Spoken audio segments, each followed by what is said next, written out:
from three, like nothing too amazing, right? But listen, I think he can reach.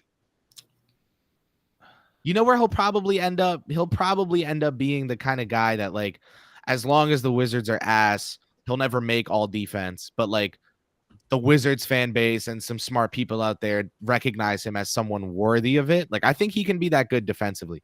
That said, on offense, he may never be able to shoot. He may never finish through contact.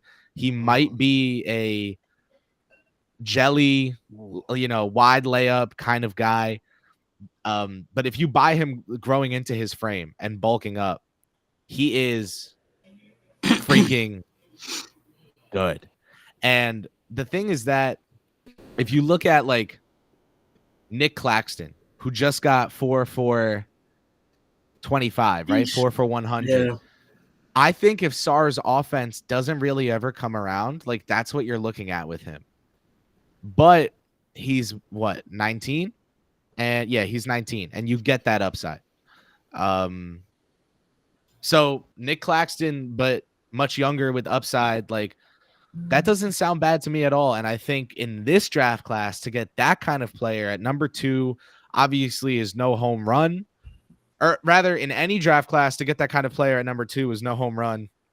In this draft class, you hit a double.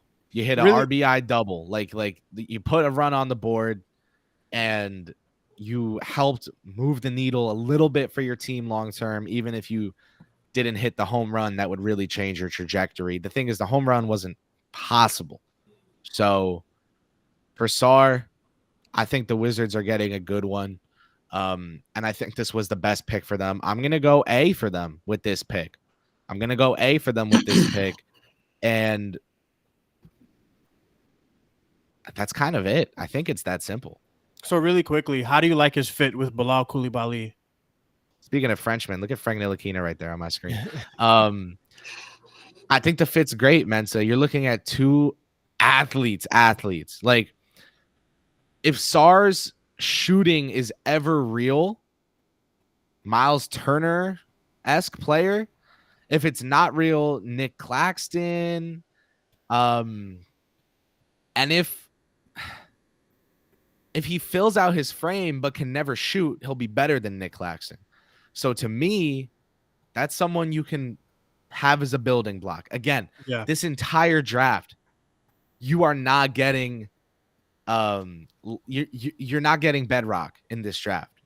Yeah. You are not getting true, strong, impermeable foundation that says if you have this guy, it is possible for you to be building in the right direction by surrounding him with talent. This is the draft where you get the surrounding with talent. Like, this is the draft where you look at the number 1 or number 2 or number 3 pick and you think, like, I just got a great interior designer that is going to help make my foundation, once I have it, be something special. And the foundation for the Wizards may very well come next season. Like, they could win the lottery and get Cooper Flagg, and then Flagg and Sarr and Coulibaly, and you're hooping. We'll see. Pick is in for Houston. Prediction, Kev, who do they take? You've got to think Reed, right?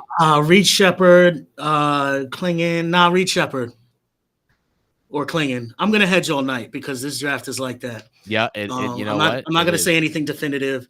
I mean, Clingan doesn't fit what Houston does. You know, they're more, especially because they have the big Turkish guy, Sengun. What if they use him in a trade to get better? Then Clingan makes sense now. This is a team that just gave up the potential number 1 pick in next year's draft to maybe get Kevin Durant via trade. Like, they're doing what everyone made fun of the Knicks for. Let's talk Reed Sheppard. That's what we said. Sheppard. There we go. That's what we said, right? There we go. Did I give a prediction for number 1? No, right? But I'm 2 for 2 on predictions actually given. Listen, with Reed Sheppard, let's talk about it, right? This kid is tiny. Okay. You have to preface any discussion about him with the fact that he is 6'2", 190. Look at him right now. Soaking wet with a brick in his back pocket. That man is so ready to sell you a boat plus car policy. Like that man would dress up for Daniel Jones for Halloween. But like, oh, he do look like Daniel Jones. Yep. That's crazy. but let me tell you something. Reed Sheppard, despite that, had the best high major freshman guard true shooting percentage since 2008. Okay, so he is stupid. Now, 53.6% from the floor at Kentucky, averaging 12.5 points a game. A little weird, right? You think like, oh, he's a good bench guy. Like, I mean, he came off the bench for Kentucky. You know who else did? Devin Booker. Yep. Like, Eric Bledsoe. I'm not making that weird. comparison. I'm not making that comparison, but bro, he can pass. He's not someone who you put out there on the court and you're like, go make me a play with 4 seconds left on the shot clock. You toss it to him to just shoot that shit. But that said, he's not an insane passer. He's not an insane playmaker. He's not a defender by any means. Is he good enough on offense and that shooting to be as good, if not better, than Tyler Hero? Close to early on in his career. Like 6'1 3/4, 6'3 1/4 wingspan. His standing reach is less than 8 feet. That's like really scary. And he's not a crazy athlete.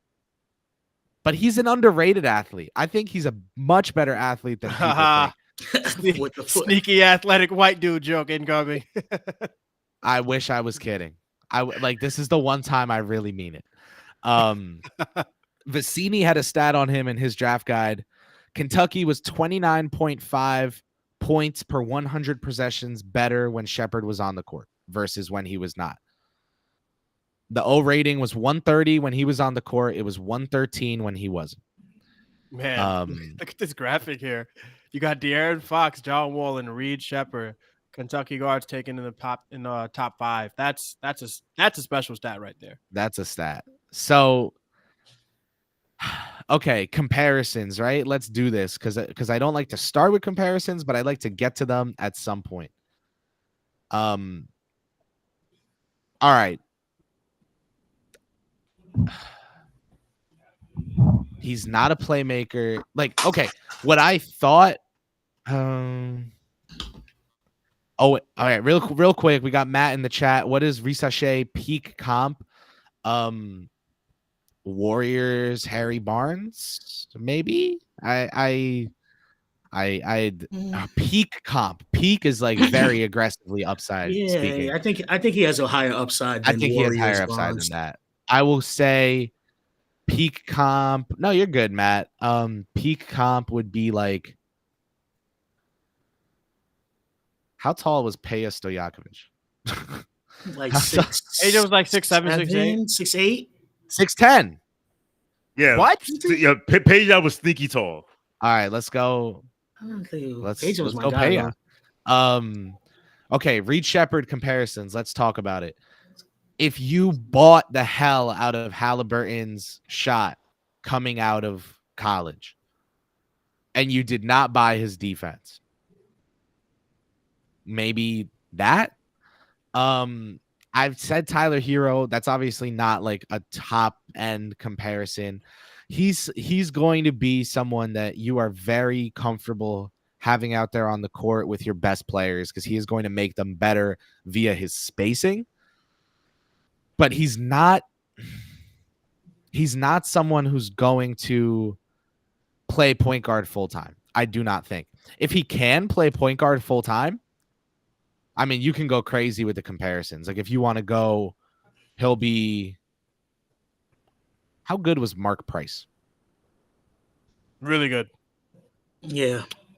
Okay. Yeah. So let's say I wanted to get the panel opinion. Let's say him. Let's say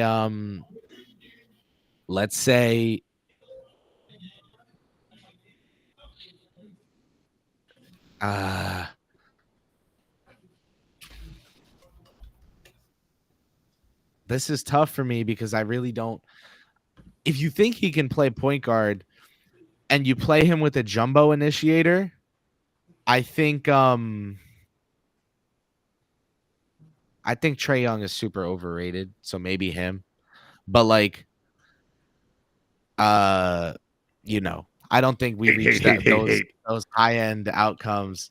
I think Reed is going to be good. Like, you can bet on players who are so high IQ, and I hate when people are like low IQ as like a, whatever. I hate that. But I do think that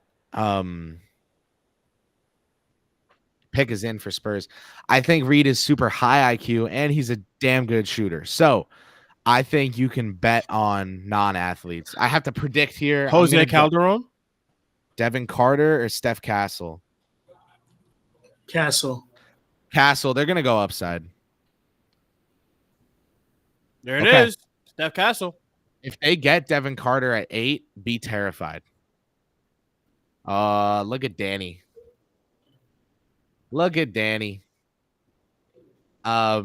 Steph Castle was number 4 on my most recent board. Sar was 1. Reed was 3. Risache was 7. But maybe I should have put him at 6. Detroit is next up.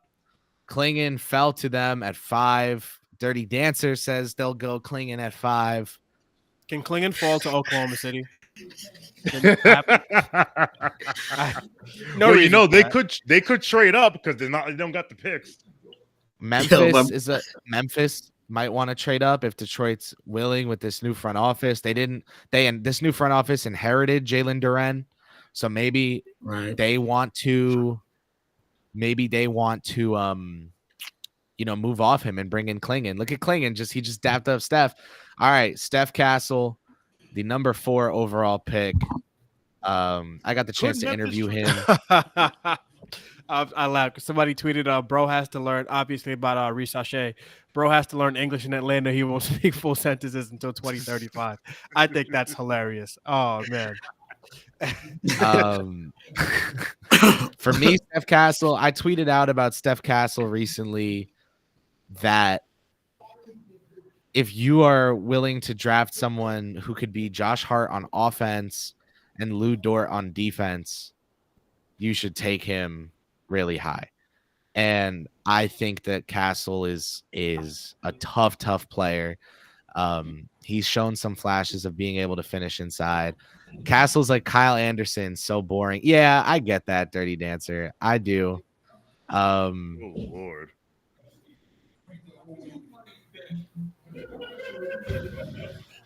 Memphis, I just bumped Castle. Memphis might move up because they had been a rumored destination for one Nick Claxton who just re-upped in Brooklyn. Yeah. So it's also like the buzz about Clingan has been there.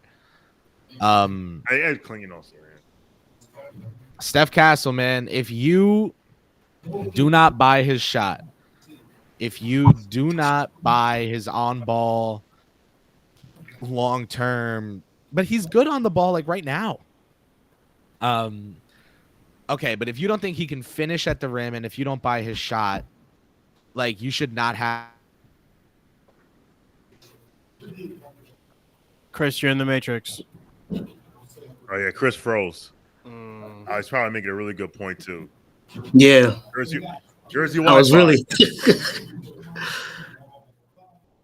Well, while Kris figures out his Wi-Fi, what I was going to suggest is we should play a game called Kris versus the worldwide leader, and that game is so right now. Detroit's on the clock. ESPN has as the best fit Matas Buzelis. Lord knows, I'm telling you right now, I haven't done any research for this draft except for who the Knicks will pick. So we'll just put that out there right now. But I'm curious to see. You're back. Can't hear you though. Or can't hear you. Do the mic thing. I did. All right, there you go. You good. You good. Thank you to my Google Chrome for closing every single tab I had open and shutting down completely. Wonderful. Shout out you. Hey, I'm back. If you do not think that Steph Castle can finish at the rim, if you do not think that he can shoot long term, you should not have him in your top 8 or top 10. That said, I buy his ability to finish at the rim. And even if I don't completely buy his shot long term, that still makes him a top 6 guy in this draft class for me. I had him at number 4 because I buy the shot a little bit. And for me, I think that it's going to come down to the rim pressure. I think the rim pressure is it. Okay. Matas Buzelis is ESPN's best fit for Detroit. Buzelis was 12 on my last board. So that would be an all-time terrible pick, in my opinion. That would not be good. I think they'd be better off going with Cody Williams. I think they'd be better off going with Donovan Clingan. And I mean, I think they'd be better off going with freaking Rob Dillingham or Bub Carrington over Buzelis. Like, I'm not super high on Buzelis in this draft class the way some people are. I do like him. Oh, best available is Donovan Clingan for ESPN. I cannot see this new front office looking at this draft and saying, we don't like Duren enough to go Clingan. If someone does not trade up, I'm going to say they go Cody Williams or Ron Holland. And the reason I say that is because this is a new front office that, to me, would love to bring in their own young wing bet. So I think Clingan falls another spot, even though he's my number 2 prospect. You know, the tiers are so in flux in this draft. My number 7 went number 1, right? So how angry he looks. He's mad. He's tight. Oh, he didn't get taken. Pick is in. So I was gonna, while you're in the Matrix, I said we should play a game, Kris versus the worldwide leader.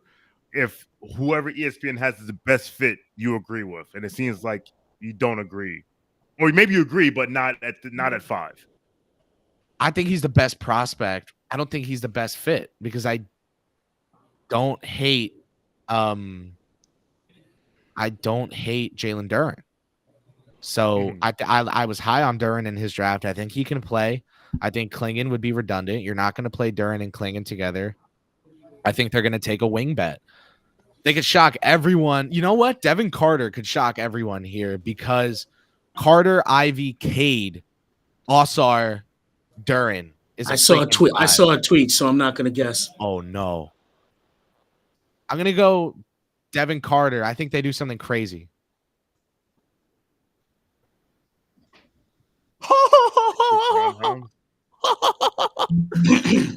Oh my God. Draft has officially begun. It looks like Greens were Let's get it. everyone We have a had trade. Holland falling. Bro. It looks like we have a trade, gentlemen. Oh? Not involving the New York Knicks, but it looks like somebody's trading according to Grizzlies Mr. are moving up? Wojnarowski. We're the best, though. Are you guys? Can I say who it seems Is someone moving up up? to 6? Is someone moving up Somebody to is 6? moving up to 6. Yes, sir. Grizzlies? Not the Grizzlies. No, it's actually Blazers? seems it's the Blazers. The Blazers are Moving up to one 6, spot to secure Clingan. which Moving up. is an indictment on DeAndre Ayton, it seems. But Shocker. hey, just traded Dame Lillard. Well, not Dame Lillard. Just traded Nurkic for Mr. Ayton and decided, you know what? We've had enough of this. Wow. Ron Holland II. Ninth. Oh, wait. Wait, we have conflicting reports. Rojan Shams? No, Mr. Fisher. Oh. Mr. Fisher is saying that it's actually the Memphis Grizzlies who are coming up That to makes 6. more sense. That makes a lot more sense. Yeah. To get Clingan? Probably for Memphis Clingan. coming up for But the Clingan. thing So It seems like what did Woj that makes do? more sense because why the hell would Portland move Woj's up one tweet spot? is another team working to move up and secure Donovan Clingan. Sources tell ESPN, Portland. There's no reason for you to say Portland in that tweet if you weren't talking about the Portland Trailblazers. But it seems as if it's going to be the Memphis Grizzlies who come up here at 6 to go and grab Mr. Donovan Clingan. It's gonna be Clingan. It's got to be Clingan if it's Memphis. Yeah, maybe. Agreed. All right, so hold on. I want to tally here. I got 2, 3, and 4. Did I get? Yeah, I got 4. I did not get 5, and I didn't guess for 1. So I am 3 for 4 now. Okay, I want to keep track of this just for fun. Where's a notepad? Look at this notebook I'm about to whip out, by the way. Detroit's weird, man. You have Love a that. lot of guys over there. Yeah, a lot of guys. A lot of guys in Detroit. A lot of guys. Yeah, a lot of guards and wings like Ivy, cool Cade, and Yo, do you remember Holland. Do you remember? They're the Do new you remember Kings. when we were supposed to trade everything for to move up for Jaden Ivey? Yep. Oh, those are fun. Those are fun days. 1, no prediction. 2, sorry, that was easy. Got that. 1 for 1. 3, who the hell went? Oh, Reed. That was easy. Got that. 2 for 2. 4, Castle. That was easy. Got that. 3 for 3. 5, I said Devin Carter. I got something. I got right that they. I mean, I'm not trying to give myself credit here. I got right that they, were gonna do something no one expected. Like they were not gonna go Matas or anything. But dude, Ron Holland, number 5. I think that's a good pick. All right, let's talk Ron Holland for a little bit. For those curious about him, he was number 8 on my most recent big board. And the reason I'm so confident saying like that this was a good pick is because this is what you're supposed to be doing in this draft class. You're supposed to be taking, when you're a bad team, when you're the Detroit Pistons, you're supposed to be taking upside shots. Ron Holland and Ausar Thompson are going to freaking tire teams out. They are both such high motor players. Holland, to his credit, played a role much bigger than the role he should have ever played in the G League Ignite. But what I do think that did was prepare him long term to be a starter in the NBA. He played with Anthony Black in high school. Super good in transition. He has not shown like a lot of feel for the game, but even if the shooting never comes around, I think the feel will come around. He's a good athlete. What's the comp? The comp for Ron Holland is,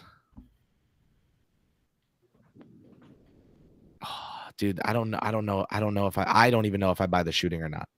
Like, if you do not buy the shooting, What? Somebody said, what's his name? Corey Brewer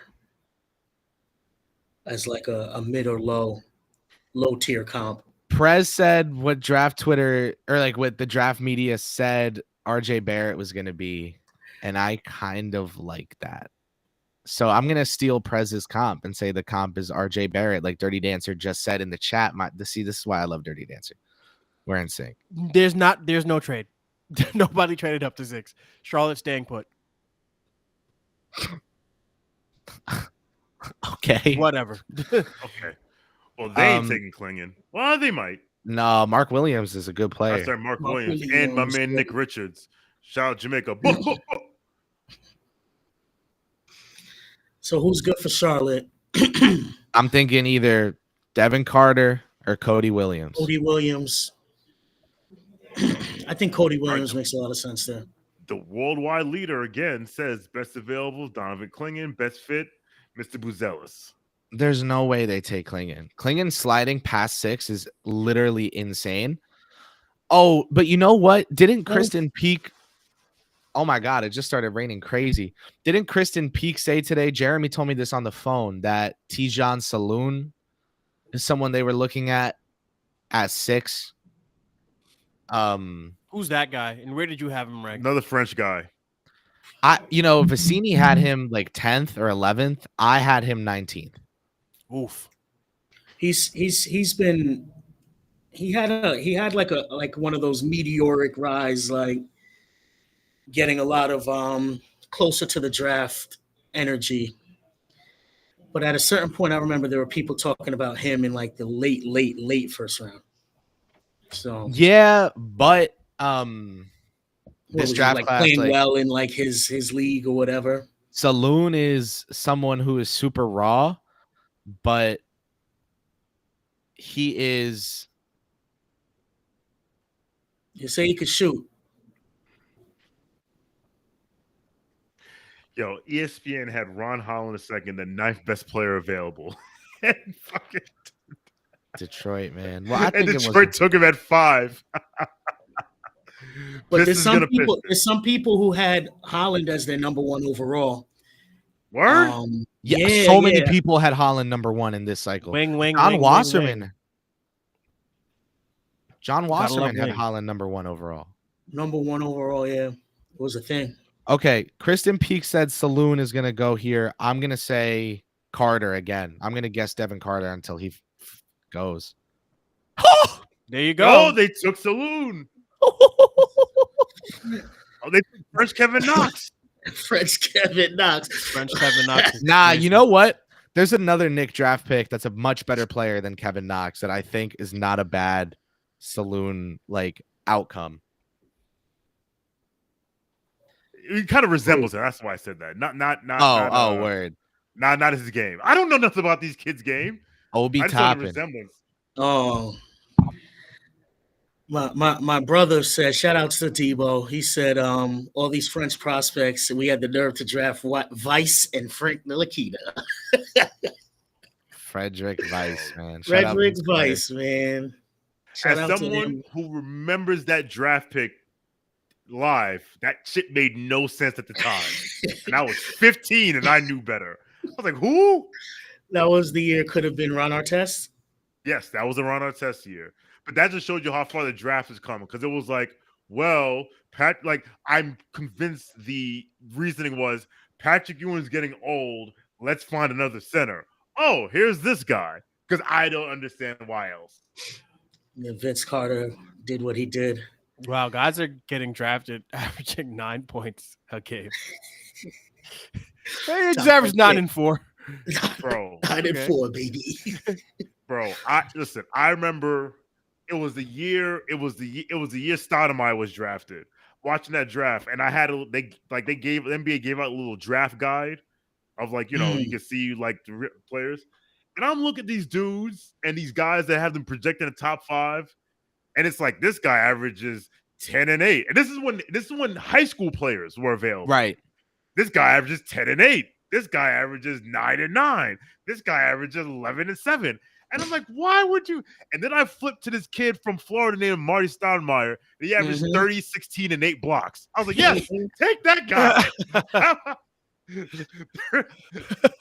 Like the guy who actually plays basketball. If I'm going to take an 18-year-old kid, you have to dominate in high school. And I was like, 30, 16, and 8. Yes, I will take him. Okay.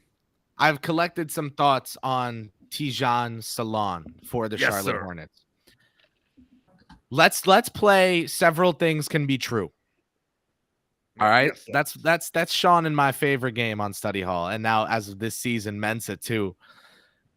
Let's play several things can be true. Thing number 1. The Charlotte Hornets are not good. True. Thing number 2. The Charlotte Hornets should be taking players that they think can be really good one day. Also true. Thing number 3. Stephon Castle was the dream fit between LaMelo and Miller, and he was off the board. So no matter what, I was not going to love this pick for them just because I was so enamored with the idea of Castle between Miller and Ball. There's 3 true statements.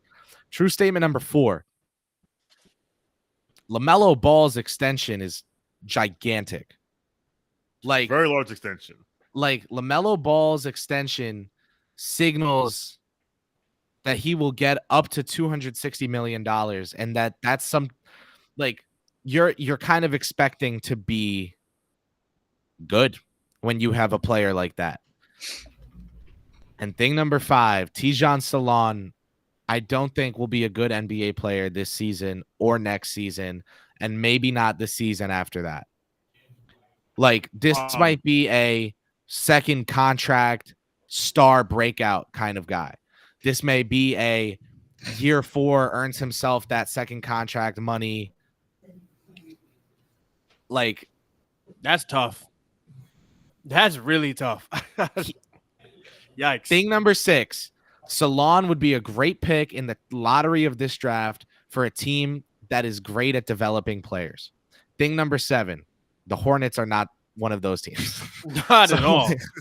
So, like, to me, I don't like this pick for them. I'm going to go, like, D+. All right, Donovan Clingan is going to be the pick here at 7, and that is an A.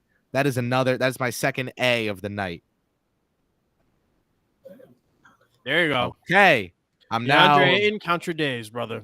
4 for 6 on predictions. Again, really messed up picking Devin Carter twice and him going neither of those times. That said, guess who I'm predicting goes at number 8. Oh, man, that's scary. Yeah. Now, here's the thing with Devin Carter. This guy is Mario power up Deuce McBride. He does not have like this. Like I thought Deuce's pull up in the mid range would translate like from the second he stepped on the court. I don't think Carter has that. Carter is a way better athlete than McBride. Carter is maybe my favorite player. I think he's my favorite player in this draft class. And he is a stupid competitor. Like, I watched this kid play all 40 several times in person in important games. All 40. Okay? He was on Providence. Halfway through the season, the team's arguably best player, but I think Carter was their best player, but they're definitely their best shot creator, went down for the rest of the year. And Devin Carter straight up said, "Oh, okay, I got this," and stepped up into bigger usage than he should have had. He's an elite athlete. I would have taken him in the lottery in any draft, I want to say. So if he goes at number 8 to the Spurs, that's my prediction. I'm going to guess Carter again because Carter Castle is a crazy duo to walk out of this top 8 with when you have Victor Wembanyama on your team. But for right now, let's talk Donovan, Clingan. Man, this is a great pick. I'm going to give this an A for them. They have Robert Williams and DeAndre Ayton, so I guess I'll go A-, but like, it's Portland. You shouldn't care. Like, Scoot and Clingan is a duo you can build around, right? And I think Clingan, this is not like a tall white center thing, but like the Walker Kessler comp is out there. I think it's an apt one. I don't think Kessler is some like star player, but my real comp for Clingan, because I'm high on his passing, Jarrett Allen, if he was like 2 inches, 3 inches taller and less offensively versatile.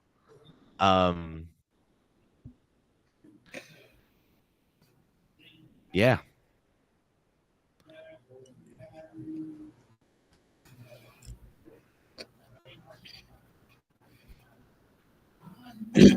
San Antonio next. I just want to win. I just want to keep winning. Okay. Words are cheap, but I trust him to. You guys think Orlando will call Portland about DeAndre Ayton? You're a sick. Remove all competition. Stay focused. That's true. Stay focused, Mensa. Busy. How many years does DeAndre Ayton have left on that deal? Didn't he sign a 5-year deal when he signed? 4. No, 4, 133 because the Pacers signed him. Okay. Ayton's deal runs out after the 2026 season.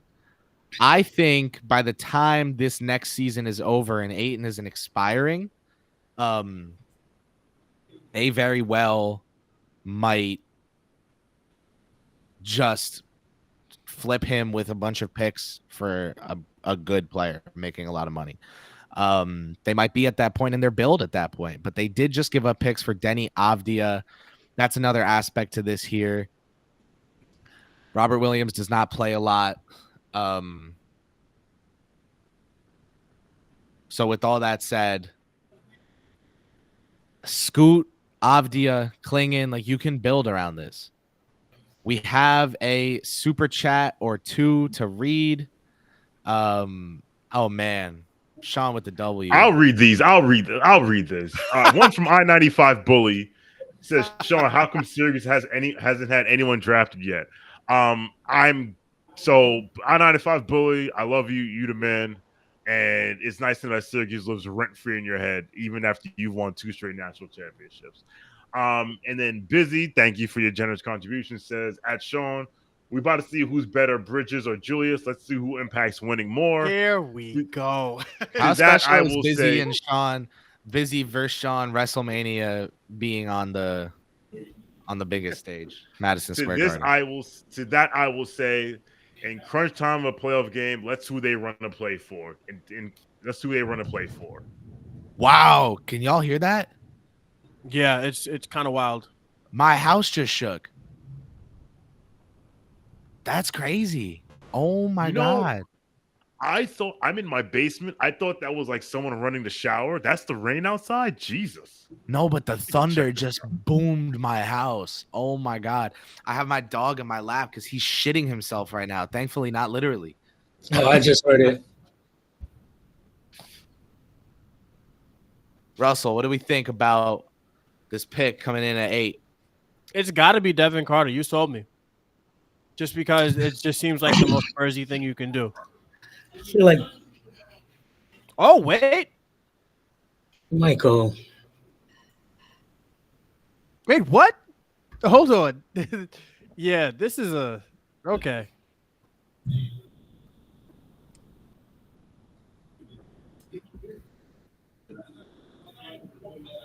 If I'm wrong for the third time about Devin Carter,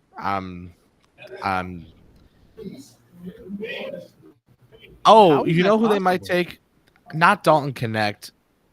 I could see them going Cody Williams, and he would be the second highest player on my board that's available. Can I spoil it? Because there's an added dimension to this, according to Shams, who they picked. So they're picking a guy, but they're gonna trade. But he might be on the move to Minnesota. What? Which I don't see as like possible or feasible. How? He could be on the move to Minnesota. What are they trading Karl Anthony Towns for the?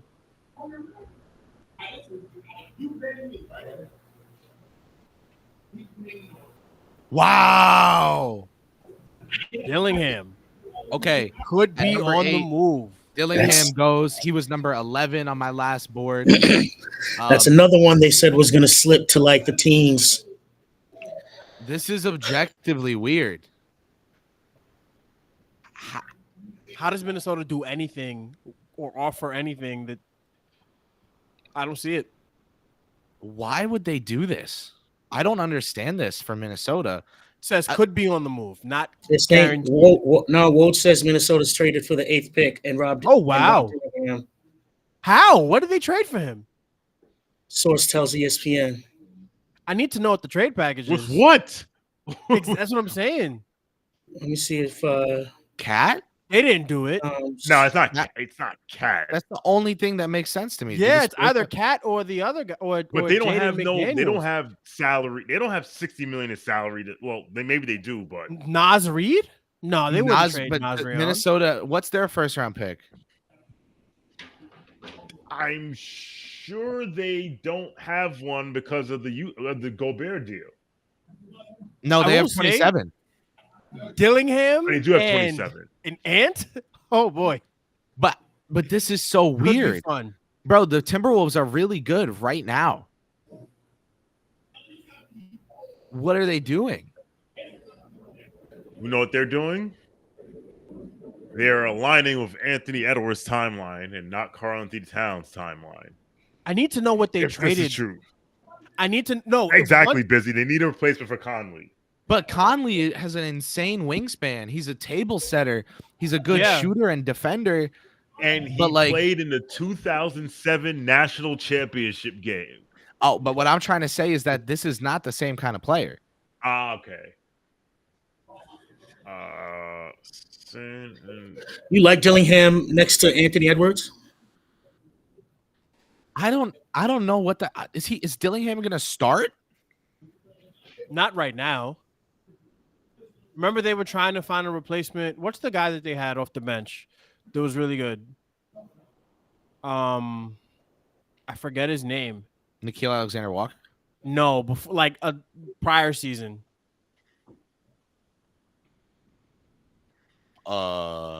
Memphis is. Oh, I'm not gonna say it. Sorry. Is the pick in online? What's the guys? It was a The next it was a pick. The guard next they pick is had. it. The next pick is in. Oh, I don't want to see that. Right, this is Memphis, right? I didn't want to see it either. I'm Yeah. kind of looking more for trades. I'm not really looking for the picks, but what can you do, huh? Yeah, I'm trying to figure out who are they trading? Bro, this is the biggest mystery to me right now. I can't even begin to think about it. The worldwide leader says the best fit at this stage is Dalton Knecht. Your thoughts? Dalton Connect is not the best prospect available right now. He doesn't. Not best available, best fit. For who, Memphis?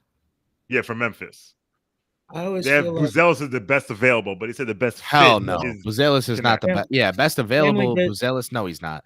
family business work for the Knicks, so I Is think this they should the keep Edie? Devin Carter. The Timberwolves are trading a 2031 unprotected first and a protected 2030 pick swap to the Spurs for Dillingham. They What are waited the until Spurs draft doing? and- okay, that's what that is. What are the Spurs doing? Betting that in 2031 the Timberwolves will be ass and Anthony Edwards Yeah. will probably be in Miami. But Yes. aren't they like the Timberwolves are a good team right now?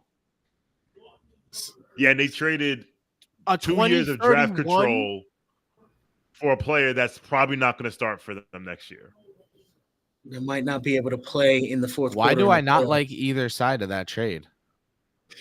I don't like it. I don't like it for Wemby right now, but I see what the Spurs are doing. They just took a kid top 5, probably didn't love this draft and decided, you know what, this 2031 unprotected Minnesota first is going to come in handy sometime in the future. I think it's good long-term storytelling by the San Antonio Spurs. For the Minnesota Timberwolves, I don't like this. I don't like it at all because you don't need a baby guard. You need somebody who's going to, stand up in the playoffs, and I'm not sure that's Dillingham quite yet. He'll learn from Conley, but Conley can't teach him much because, like you said, Conley's a much different basketball player, so I'm not too fond of this move from Minnesota, but I do see the vision for San Antonio. Okay, Carter's dad. Do I just play up the meme? This is either Edie or Carter. Whoa. Yeah. Big Canada. Okay. Zach, he went lottery. Oh, I thought he was gonna go lottery, but top 10 Top is 10. now I can't feel bad about what the hell is this book? Now I can't what are we doing? What is this? Jack and the Beanstalk? The Beanstalk, baby. This is Memphis saying we want a center on this trade at all costs, from this draft at all costs. And they said, all right. But honestly, in this draft, this is the draft to take a chance to reach for somebody, because who cares? Be right back. Yes, sir. Yeah, nah, I think if you really need a role player, get a role player. But these teams, take them swings, baby. Like, be unorthodox. I mean, I'd rather you take a swing by just like reaching for a guy than like trading and moving up for a guy in this draft. Yep. But back to this Dillingham trade, like a 2030 man. Like it's not even like an all-in move because not all-in move, but like at this point when you were 3 wins away from the finals, any move you make should help you right now. Edie's good. Edie is good.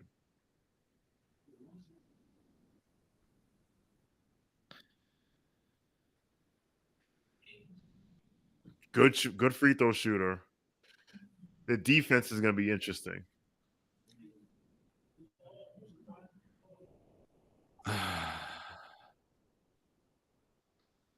I just can't. I just wonder what he's going to look like in a pick and roll.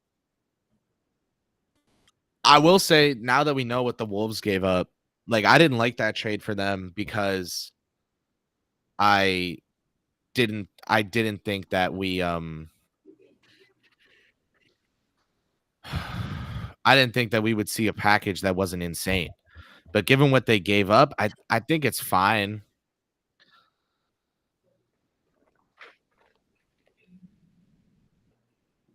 Yo, I'm like in shock right now. What a bizarre set of outcomes.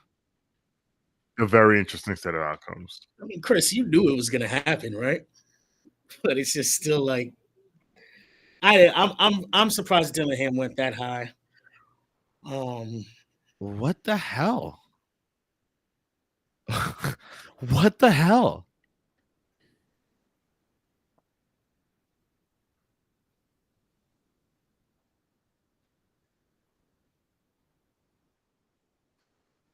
What the hell?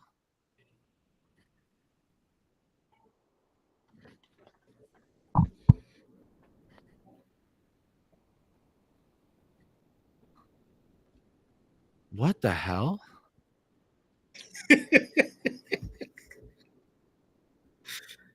You thinking about the Timberwolves trade? Yeah. You say why the Timberwolves want Dillingham? Or why? No, honestly, Spurs what are the Spurs doing? They got cast. Okay, already. best available according to ESPN is Buzelis or Knecht or Topic. My best available is Cody Williams at number 10.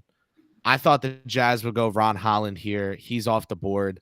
I don't think they swing for Collier. I'm going to say Cody Williams. I didn't even make a prediction for the 9th pick because I was in fucking shock. Okay. See Will. Okay, I'm 5 of 8 on predictions I've actually made, but I opted not to predict 1 or not 9. So technically I'm 5 of 10. But like, this is a cool pick for Utah because Cody's someone who I think needs a scheme with a lot of movement early on. He's a raw prospect. He makes Jalen look tiny when they stand next to each other. But I do think Cody is someone that he's got the driving, right? And so for Utah, okay, Dirty Dancer, I see it. The Spurs they got Stephon Castle, and now they just want to be able to move up next year. Okay. Williams has potential to be a pass shoot dribble wing. But like for me, people, No Ceiling said drafting wings in the lottery is like drafting quarterbacks in the first round. For me, Ron Holland is like, oh man. Okay, this is not as a prospect. This is like how they've turned out. I think Holland is like Herbert or Lawrence, where like they look the part. They obviously have things they need to iron out, but they definitely look the part.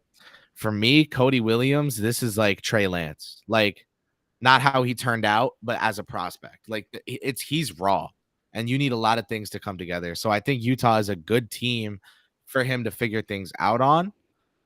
But I'm just in shock that I'm just in shock that we saw a top 10 pick in this draft get traded for a 2031 draft pick. I'm not over that at all. Honestly, I'm not over that at all. I don't get and that. A pick swap. And a pick swap. I don't get that at all. And a pick swap. Yeah. The year before, he said he gave up 2 years of draft. That's crazy. And Minnesota does 23rd. that for Rob Dillingham. That's Dillingham. bizarro to me. The Bulls are idiots. They're gonna do something stupid. Chicago Bulls. They're gonna take Chicago Bulls. I want to say Nikola Tupic, but they just traded for Josh Giddey. Which means they're definitely going to take Nicole Topic because they just traded for Josh Giddey. No, Because they're the I'm Chicago thinking- Bulls. I'm thinking Dalton Connect. No, but if they're if they're not gonna re-sign, look at Noah. Noah in the chat. My guess is Connect just cause. Let's connect politic ditto. I don't know. I'm going to go with.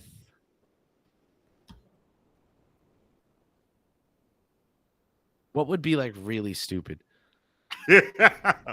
What a shooting guard because they just traded for Giddey. Well, actually, no. Giddey might. Yes. They need someone like they need like a big They'll man. draft or a like guard. That would be the stupid thing. No, they're not they gonna. need a They're big. not gonna draft the guard. They can't be that crazy. Well, that's It's the gonna stupid be- pick. It's gonna be a They should 4 or draft 5. Kaishan they should George draft a would be big. random, but They should draft a big because the Vucci Man experiment is slowly coming to an end. That's smart. That's the smart pick. okay. I'm selling myself on it being Modest Buzelis because they're the kind of team that would have had him like top 5 on their board and think that they just need to take him here no matter what. And no, but see, them taking Bub Carrington would be funny, but not really, because I would be like, damn, that's kind of a good pick. I would be like, damn, that was kind of a good decision. Yeah, I don't trust this team to make a good decision. I think Connect. You got Giddey. Who has You the highest floor that's available? Floor? Dalton Connect. Because they're going to take someone because the Bulls are fake competing, so they're going to take someone they think can help them right away. Oh, that's a good point, Knickerbocker 11. Karnasovas is Lithuanian. He'll take his countryman Buzelis.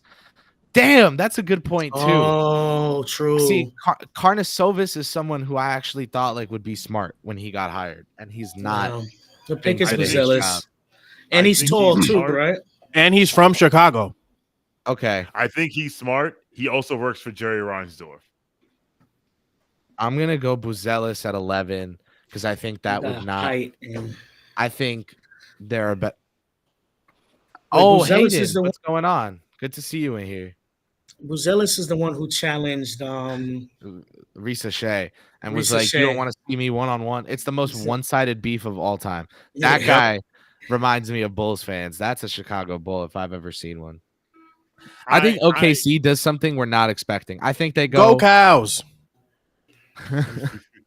I think OKC goes McCain or De Silva.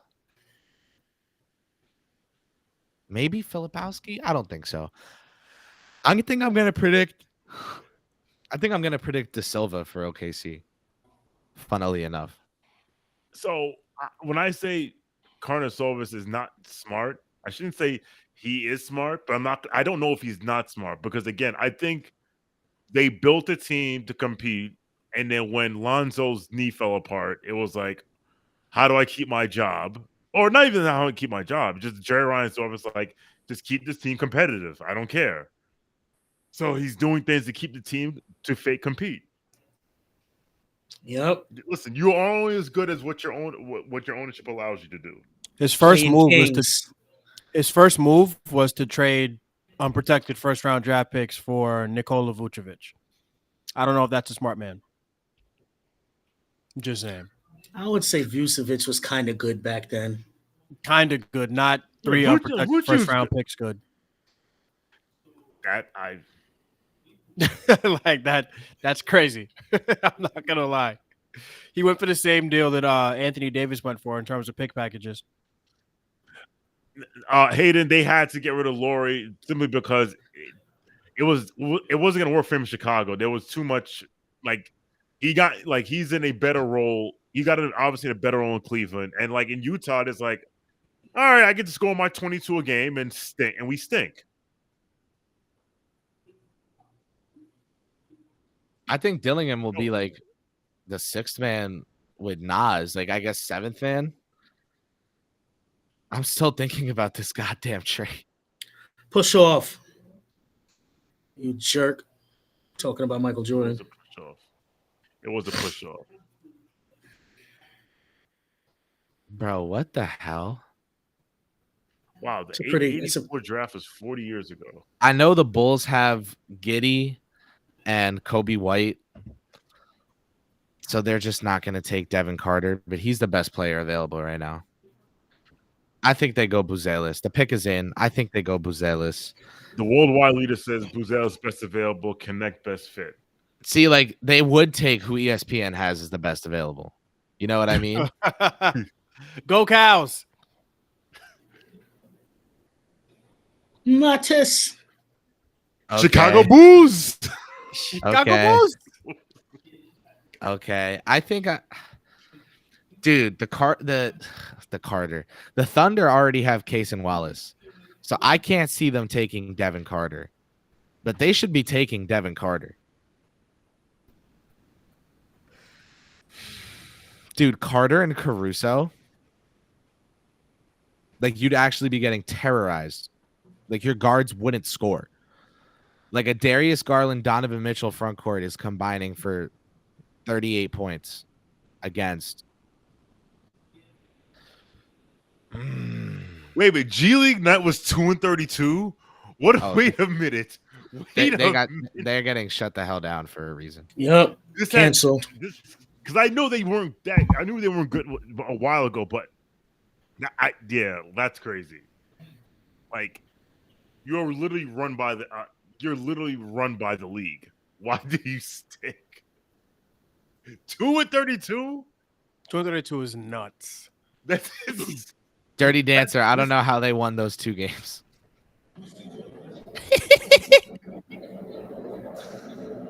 2-32. Well, like Shawn, listen, Tyler Smith, like I think is a borderline 1st-round prospect in this draft. In any other draft, he's a mid-second guy, right? But like Tyler Smith, I don't think can play on an NBA court in his first 2 years in the league. Like he should be G Leagued for the first 2 years.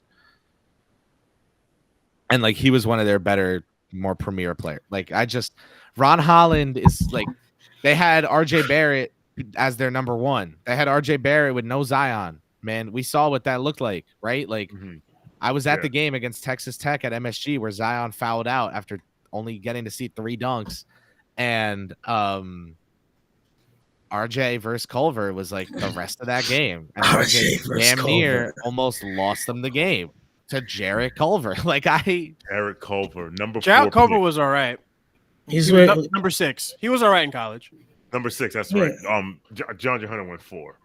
There were definite arguments as to people saying now we should take Culver. We should take Culver during that always thought that was draft cycle. Yeah. I can't believe G League not is 2-32. That's insane. No, that's objectively really funny. That's insane. G League Ignite has been 86th. No more of them. Someone works in a restaurant. Like you can't get past this trade. I can't get past a semi-professional basketball team was 2-32. like basketball team. Listen, they're not. I mean, they're professionals, but they're not like no NBA players. They're in the G League Ignite for a reason. I was gonna say Noah. Detroit was 3-30. I mean, the Ignite should there should be like a movie casted for the Ignite, and they should let Will Ferrell be Mattis Buzelis. I think it'd be hilarious.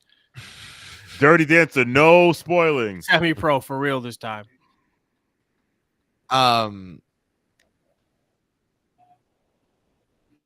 Why does okay? See, the worldwide leader is wild. Go ahead, Kris.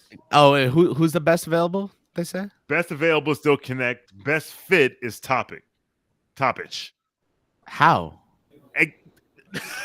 I don't understand.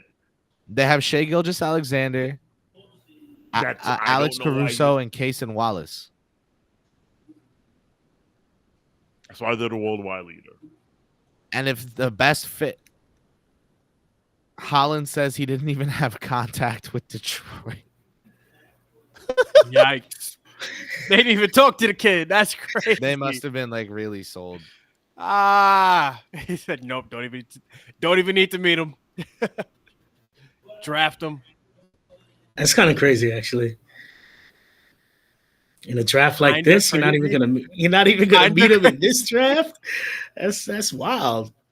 Oh my goodness. So Hayden, he says yes. There's two graphs. They have Knecht and Topic as the best available 1 and 2, but ESPN has a thing. It says best available and best fit, and it literally says the best fit is Nicole Topic. I'm looking at this right now, which you all agree doesn't make sense. Nah, if I'm them, I might go for Tristan. I'm gonna say it's De Silva here because OKC will always go and reach for a smart player who can contribute without the ball in their hands. But I think Tristan makes sense for them. A lot of sense too. The good, the bad, and the ugly of it is that this is like icing on the cupcake for OKC. Like they're already very good, and they have so many draft picks to trade for good players. Crazy. They should just take Devin Carter. No, I would have said they should go Edey here, Jaden, but he's gone, and there are no centers available right now that to me scream like, they're worth it. So with that said, I am going to say that my number 5 prospect in this draft class gets passed on for my number 17 prospect in this draft class, Tristan De Silva. That's my prediction. I don't know what the hell they're going to do. It won't be Jacoby Walter. It won't be McCain. It won't be Filipowski. I really don't think. I think OKC wouldn't want Filipowski. Bub Carrington, if they want to take a guard as an upside play and like send him to what is it, like the OKC Blue is the G League team? Yeah.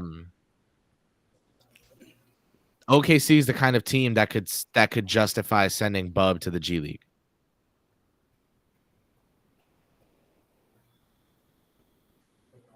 The pick is in. Can we hear it, please? Please. Okay. Okay.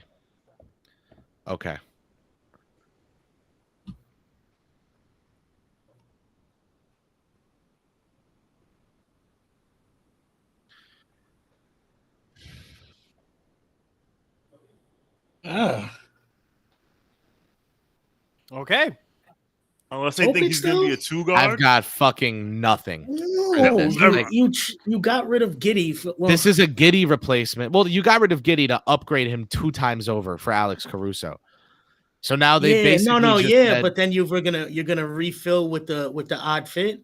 Topic was 13 on my last board with the injury, the partially torn ACL factored in. What's funny is that everyone sees like European guards and they're like, oh, this is going to be a cerebral shooting point guard that can't bully guys inside. I actually think Topic like he can't shoot and he's insane at pressuring the rim. So that said, he is someone who is going to get in the paint and spray out to shooters. I think this is a fine place to take him. I think if you really, really buy Topic's shot, you should have him top 10. I don't really, really buy his shot. So I had him at 13 on my last board.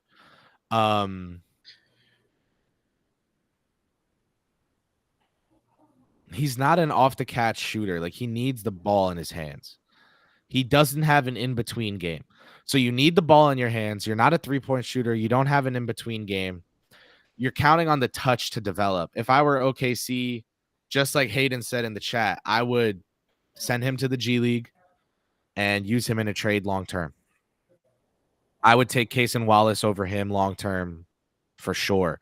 The two could play together and be a super version of what I thought the Knicks might look into in this draft with McBride and Tyler Kolek off the bench. Like Cason Wallace and Topic could be like a supercharged version of that. But then you need like shooting wings and big wings out there off the bench. This is a little weird to me. I think the Kings definitely go Dalton Knecht here. Let's connect politic ditto. I think this is definitely where Knecht goes. I'm locking him in on paper is my guess. Jaden says Kings are in talks to trade the pick. Oh. I mean, listen, I think they should. Their fans are going to think it's Davion Mitchell 2.0, but I would go Devin Carter here because he's my number 5 prospect.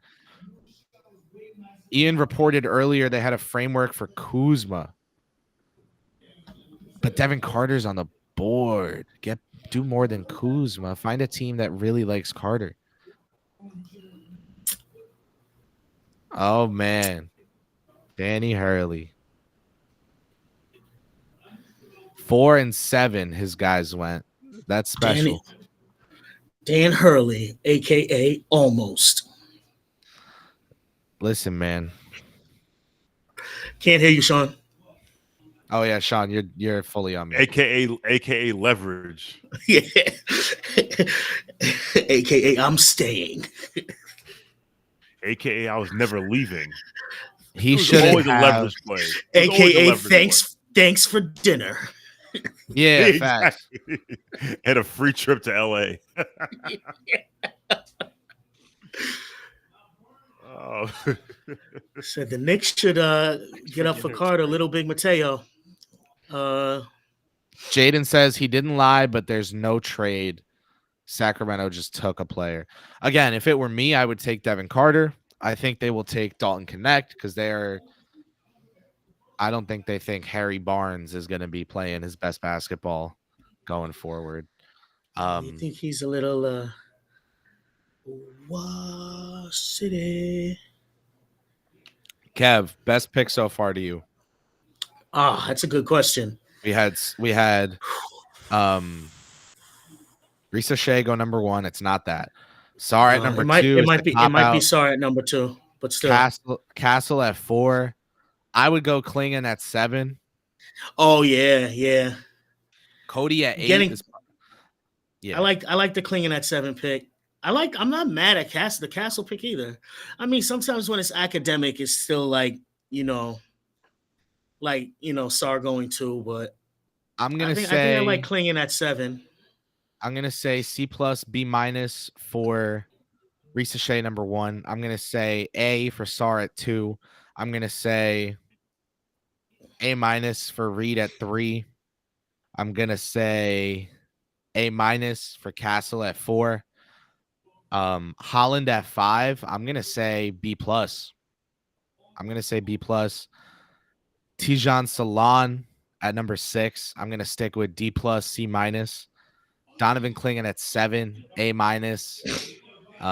Rob Dillingham at 8 for the Timberwolves. For future picks when your window is right now and you're trying to keep Edwards in town, I'm gonna go B+. That's growing on me. 9. Who the hell went at 9? Oh, Hayden, no spoilers in the chat, my man. But okay, now we know who they're taking. I didn't look. I'm not looking. Hayden, no spoilers in my chat. Oh, Edie went 9. Wow. DC. I'm down to 6 of 11 on predictions. Anthony Carter, once a Knick, always a Knick. Respect. I love Devin Carter, but this is a weird pick because they have Carter's kid. Yes, you're old. Lord, I'm old.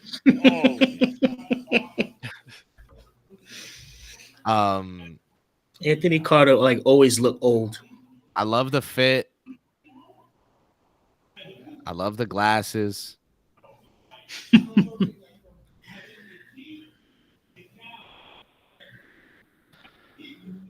They said, okay, you know what? This is a fucking good pick. Sorry, Kev. Yeah. I'm gonna say.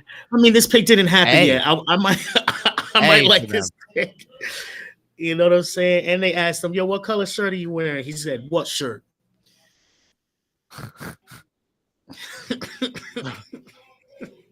Look at AC, man. Providence in the building. Shout out Matt Hederman. Big KFS fan. Went to Providence. Was a big Carter fan. Okay.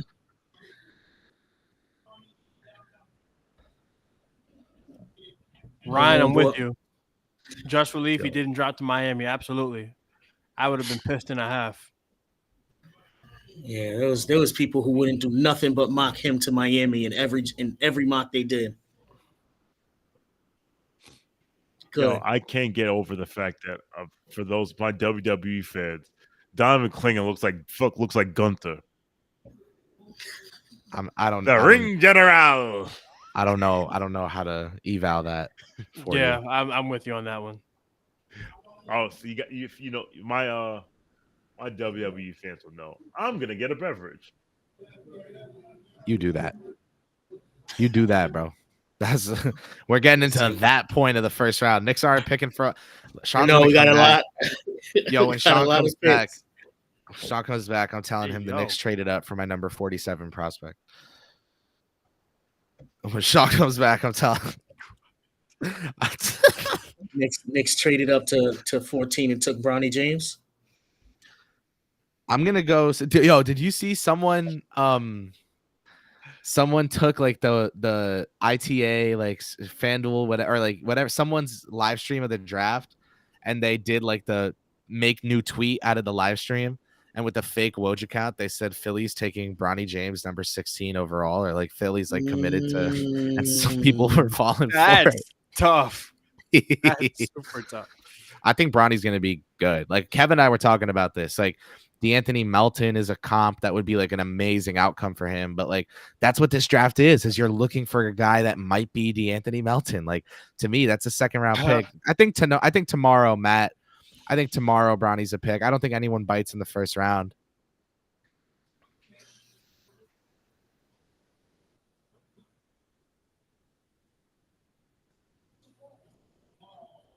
Sharpshooting is crazy. Sharpshooting is crazy. What are your interns doing? Gosh. All right, man.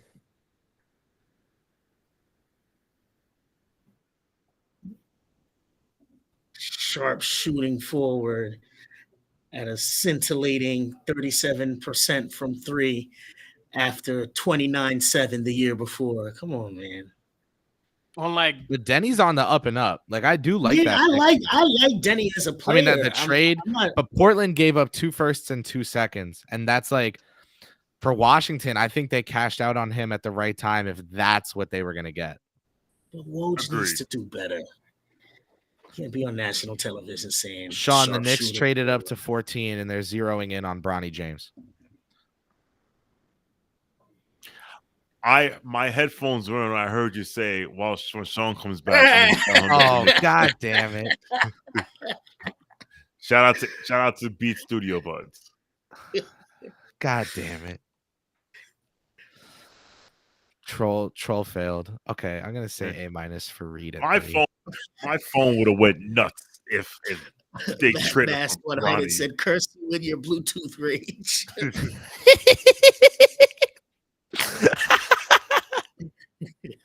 And the drink. This is the drink I got. It's seltzer water. That's the drink I got. That's the beverage I got. That's what I'm rocking with right now. Piece of candy I took an hour ago is doing work. You're a funny guy. Shout out. I need a Surfside sponsorship. You guys know those? It's this new like lemonade or iced tea, hard, but it's like a hard drink, but it's not carbonated. Oh wait, I have to predict for Portland who the hell they're taking. I'm gonna miss it. Oh! Good pick for Washington. Isn't he from Baltimore? Wait, this pick's going to Washington. Yeah. Yes. That makes sense. Okay. That makes sense. So Washington right now got Bub Carrington and French Alexander Sarr.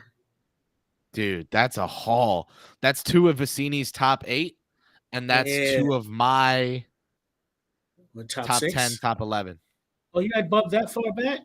I had Bub like 10, 11. I thought you were a true believer. I am, but I do think he needs G League time, and taking someone in the top 10 that needs G League time is foul. So I thought you were a true believer is nuts. I'm not gonna. Yo, wait, I love that pick. I didn't make a prediction. It was Bub. I'm still 6 of 11, which is dreadful. Almost like it's a crapshoot. You know what, man? Thank you for shooting me that bail. Almost like it's a crap. Yeah, Bob nice. Nah, he hoop, bro. Bob nice. He hoop. The YouTube chat saying we're going to the Heat. Watch. Man, I don't care who goes anywhere. Just keep Hartenstein home, man. That's all I care about. Is there any new news on that? Nope. I'm No. just spinning full panic. No joke. Listen. So I'll say this. I have heard, if you aggregate me, I'm never posting a scoop again in my life. NBA New York, if you're watching, I love you. Please, God, I'm begging you. But do not. But I have heard, and I'm not talking about that stupid Twitter account like the NBA Trade Report. I know someone who knows the person who runs that account, and it's a troll. Like they make shit up for fun. I have them blocked. Good. I have heard it both ways on Hartenstein. I have heard one of the two sides, I won't say who, expects him back. I have heard one of the two sides expects him gone. I have no idea what to tell you guys about that. I mean, he'll be right back like he left something. We'll let Jeremy figure out the apron stuff thing. You know what I'm saying?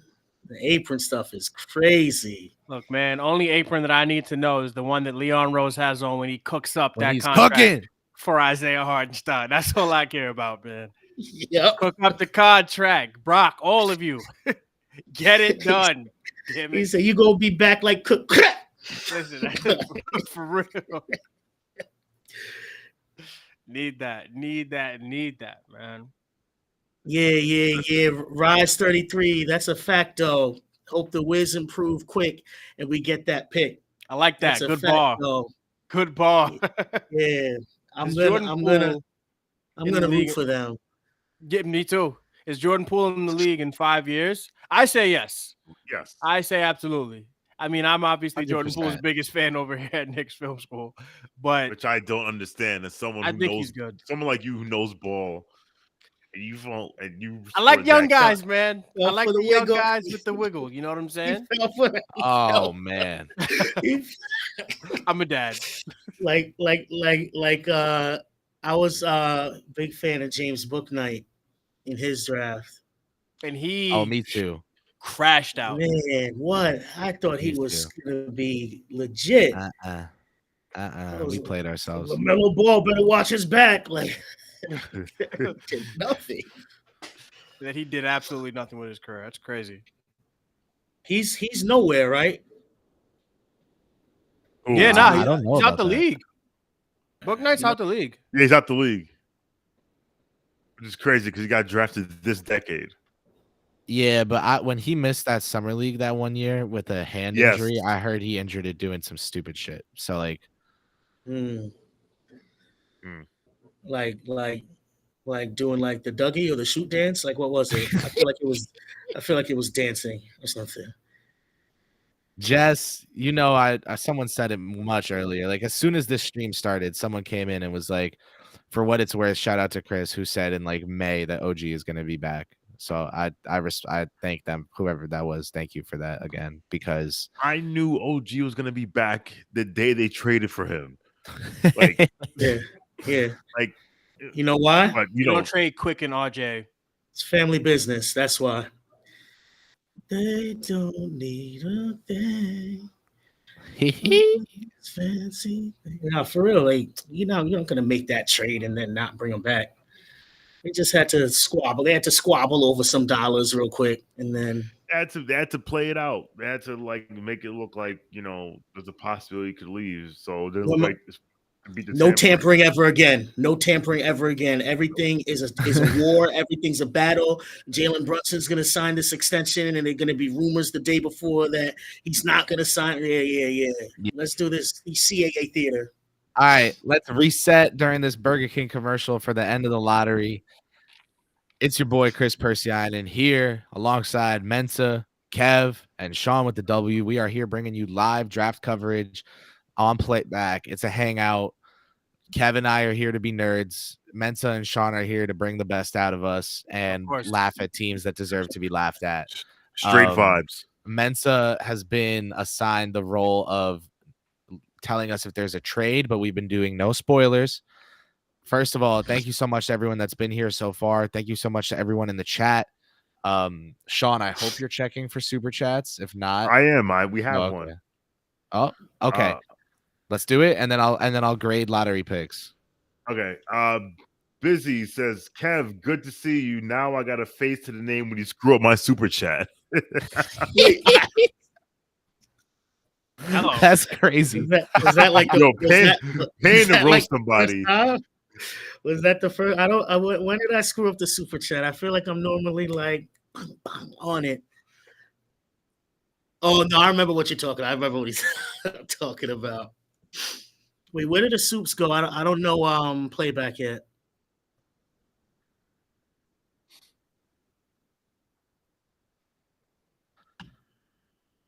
I would love to go to Summer League. I go all the time. It's awesome. You should go. I was at the Summer League where Zion wrestled the ball away, knocked Kevin Knox to the ground, dunked on him, and then there was an earthquake in Vegas, and like the whole arena was shaking. And they they ended canceled the game. the rest of the Summer League, and Also, like we all rain left. delay shit. They just called it. Yeah. And so then we left, and then me and my homeboy went to Shaq's restaurant, Big Chicken. Went to Big Chicken. It was whatever. I mean, that was supposed to be a biblical start to Zion Williams' career, and then he fell in love with Big Chicken, and that was kind of the end of it. Yeah. Matt Mass says, I thought Kevin Knox was going to be the next big thing. I got to watch his high school games from Tampa Catholic. He was pulling out windmills and stuff. I don't blame you, man. Bro, he was nasty in Summer League. He was. I don't blame. He was so good. Miami's pick is in. Let's talk about it quick so I can make a prediction. I'm going to say Tristan da Silva. But I really think they're going to take someone in this draft who's an upside shot because they're going to be rebuilding soon. Butler's a Sixer. Wow. Where? Wow. Khalil Ware. Wow. I thought he was going to fall to us. I go down to 6 of 12. I thought Ware might go to one of those two Knicks picks. Oh, my God. Oh, Jake Fisher. Crashing out on the timeline. This is not Mensa Jakes. Oh my God. This is not his. Jared McCain. It would be awesome if he has a brother named Tupper. Tupperware. I like that. Yes, that's so funny. Khalil Ware is a good pick for the Miami Heat because if they are going to get him super bought in and super in shape, he really might be scary for them. Yes. Also, there's been talk about them wanting to go big with Bam Adebayo maybe at the 4. Yeah, at the 4. And he allows them to do that. If long term, like say, even as soon as year 2, if Ware keeps developing, that's a possibility. Now, Ware had huge motor problems at Oregon. Ware had huge motor problems at Oregon. Just work harder. Here's the thing. He had the motor problems at Oregon. Everybody says Mike Woodson kind of got through to him, even though he like still kind of showed it a little bit. He might just have a little bit of a, you know what I'm saying, not laziness, but like some guys have more of a laid backness to their game. You know, he may not be running through the walls like Josh Hart, but does that work for Miami? What, not running through walls like Josh Hart? Yeah. Miami has plenty of players who don't run through walls like Josh Hart. I guess like Tyler Hero. Yeah, so it's not their brand, but I just feel as if when you allow yourself to do things like that, if you could put Ware out there with Bam Adebayo now playing at the 4, you're just giving yourself just a higher level of positional versatility. And when you could do it, especially on the defensive end, if this kid like block shots the way he did in college, this could be. But after Heat, they trash. They about to be at the bottom of the barrel. You know, I'm not speaking up for the Heat. Sixers, terrible man. Pick. Sixers. Okay, the best player on my board from the Sixers is Dalton Knecht. But should they go politic ditto? Should they go Knecht? Should they go to Silva? The next best player on my board is Jared McCain after Knecht that's available. Do they think McCain provides like enough good shooting that he's just worth taking here? If you do, are you going to lose Kelly Oubre? What's your plan with Nick Batum's aging? Like, I think they should take a swing. I mean, if they want to like be good, but what's Nick Batum's contract situation? I've been trying to remember. Oh, he's under contract for 20. No, he's not. He's a free agent. I would go. Busy says he's retiring. Dead ass. That's what Busy said. I did hear that. How did I miss that? Hold on, I'm looking this up. Wife announced it. He's going to retire on the year of the French draft. Crazy. Sacre bleu. Yeah, after the I think if he's actually retiring, they should go to Silva. I would go to Silva. Bobby Marks is saying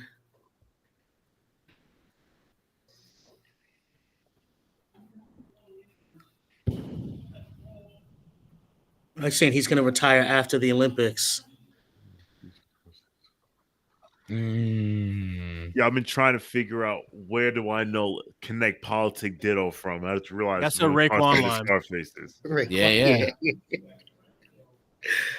We could trade this lifting the staircases, water, peace, incarcerated scar faces. There you go. That's the first Every song time on the Purple Tape, right? Yeah. No, it's not the first. No, it's not the first. It's like I don't know what track. It's definitely on the Purple Tape. Yeah, it's on the Purple Tape though. I thought it was Striving for Perfection. No, the sequel to the Purple Tape. No. It's on the original. It's on the original. Cuban Links. Yeah. Incarcerated Scarfaces is on the original. But track 5. It's way in. Yeah, it's way in. I don't know, ball. They had a run. They had a run of albums. Purple Tape, Iron Man, crazy. Liquid Swords. Liquid Swords is stupid. I think I like Iron Man more than I like Only Built for Cuban Links. I do. I'm more of an Iron Man fan. I think so. There's this one song on that is just like not just one song, obviously, but there's so many.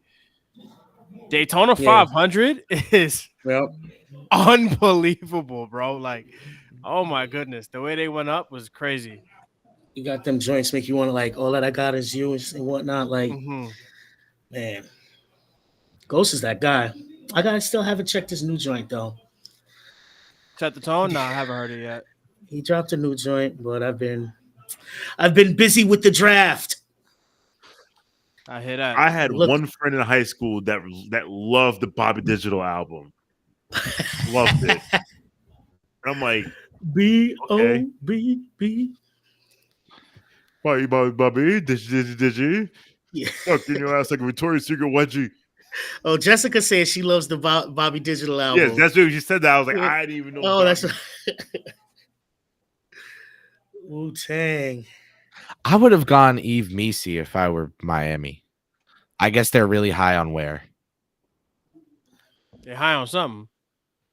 Hey now. Still, I don't think Ware's. I think Ware's like a B- pick at 15. Like, I think that's solid. I don't hate that at all.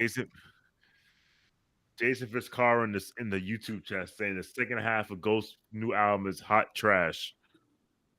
I mean, come on, it's what that was, he was hot 30 years ago. Literally, like, cut him some slack. He's old enough to have grandkids. Can we please, God, know who the? He does. I think he does have grandkids.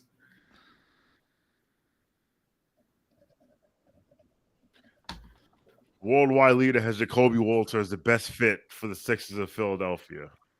The Mox consensus were lower and lower on Jacoby Walter as the process has gone along. Super chat from Busy. Another one for Shawn with the W. Shawn, impacting winning is more than getting a play called for you.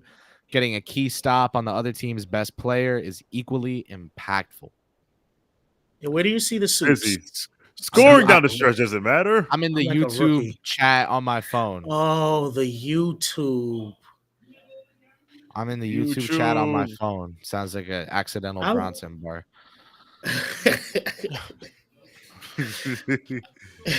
You ever see, you guys know a local guy on King's Twitter? He's like the funniest. Oh, wait, hold on. Trade?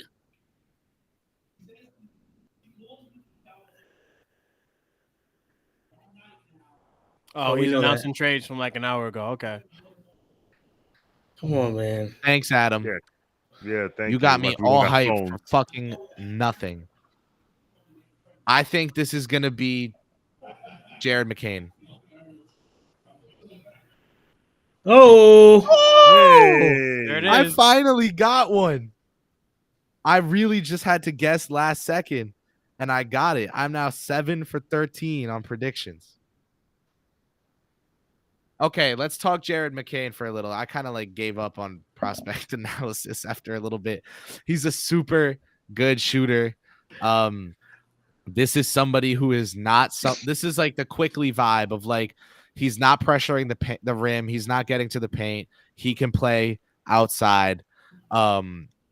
His intel is insane. Vicini said about him.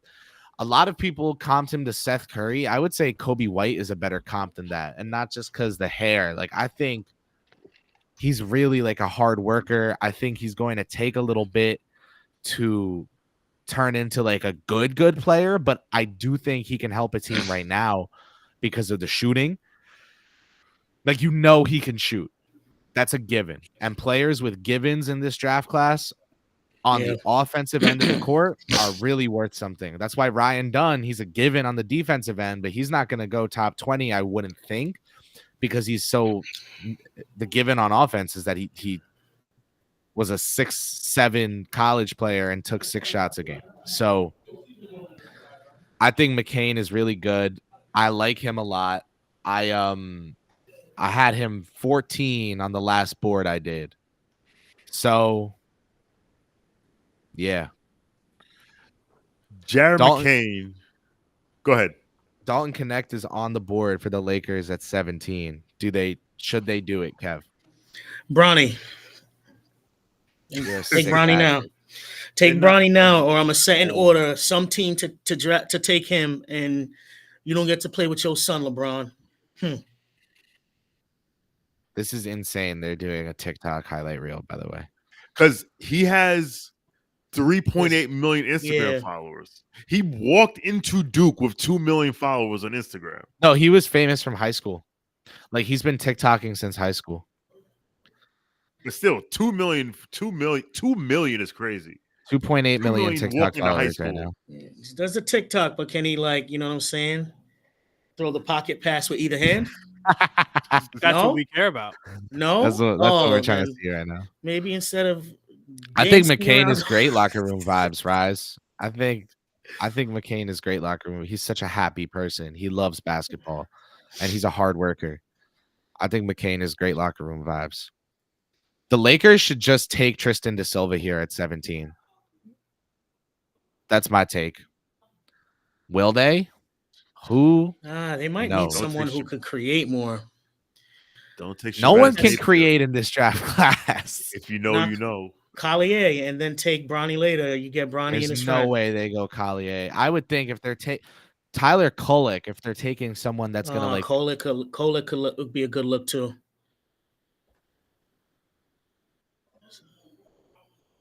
So if they take Collier, they definitely take it Bronny tomorrow. I don't think I think Collier is sliding in this draft.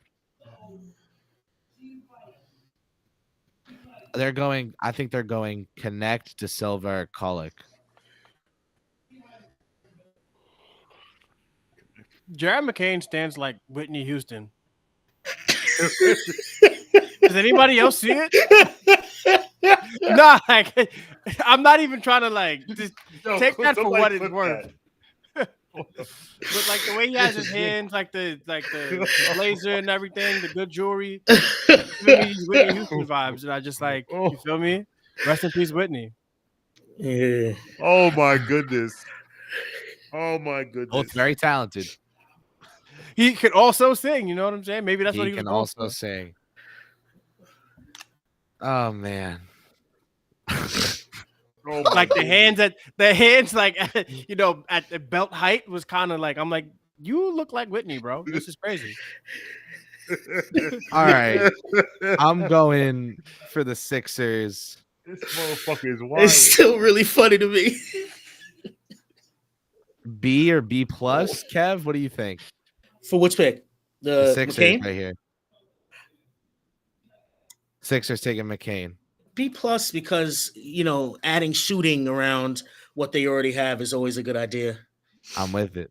If you're theoretically willing to play him and Maxey together, then it's good. If you're not, then you still need a bench creator to make McCain more of a. Oh no, but if it could be when Embiid's on the floor, just to have more spacing around. Yeah. So yeah. Pick is in for the Lakers. I mean, ESPN has been saying Dalton Knecht is the best player on the board for 10 picks now. So, like, that's funny. I actually think he gets taken here. I think it's him or De Silva. I don't think Kolek goes this early. I think I just saw who the pick is. I'm not gonna say anything. Don't say anything. I'm trying to think. JJ Redick. Getting close to the Knicks, man. I know. Where is Rui? Where is Rui? LA. But for how long? We're spoken a spliff. That's what I meant to ask. Was for how long? He's not long for Los Angeles. 17 million next season, 18 the year after. Come on, be a real trade.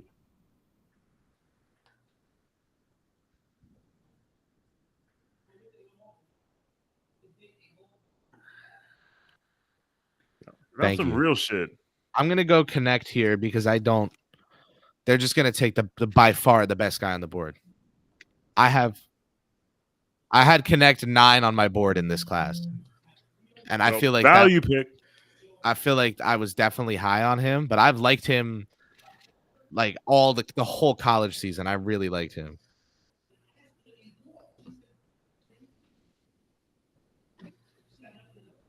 Maybe JJ sees himself in Knecht. Maybe. I can't lie and say I didn't weigh that in a little bit that JJ would like Knecht. Small forward, power forward, busy, really a small forward. Power forward and small ball lineup, but I wouldn't play him there. Can he guard either position? He plays for Barnes. Can he guard any position? Yeah. Well, there you go. LeBron's gonna hate that. He's not good on the ball, but I think his on-ball problems are fixable. He's not good off the ball, and I don't think those are as fixable. We get into the nitty-gritty, guys. 18, 19. Orlando screams Jacoby Walter or Johnny Furphy, but part of me thinks they take Collier to replace Fultz. Or Kolek goes off the board earlier than anyone was thinking because he can shoot, and they want someone who can get Paolo and Franz into their sets and space the floor with them. Chris, right now, who do you trade up for? Moving 25 or 24 and 38. 38 right now. Yeah. Do you do it for De Silva? Oh no! You know why? I would have said 100% yes before the McCall trade. Oh, right. I think you do it for Kolek. You know why I wouldn't trade up for Kolek? Yeah. We have Kolek at home. We have Kolek at home. You But know here's what the I'm saying? thing. What do we do when we need both Rokas and Kolek because Deuce goes out with Randall for like next summer? Just saying. That's a fact, But though. That's a that's all fact, I'm though. saying. Yeah. They're not taking Kohler because they're taking Jabal Sheard in the second round. Man, he's such a scrappy. Yep. I'm not mad at that. I'm actually not mad at that. But I think there's still going to be some more meat on the bone, like in the next round. Someone's given gonna how this fall is to like going- 32 that I had in my top like 24. That's just the way this goes. Yeah.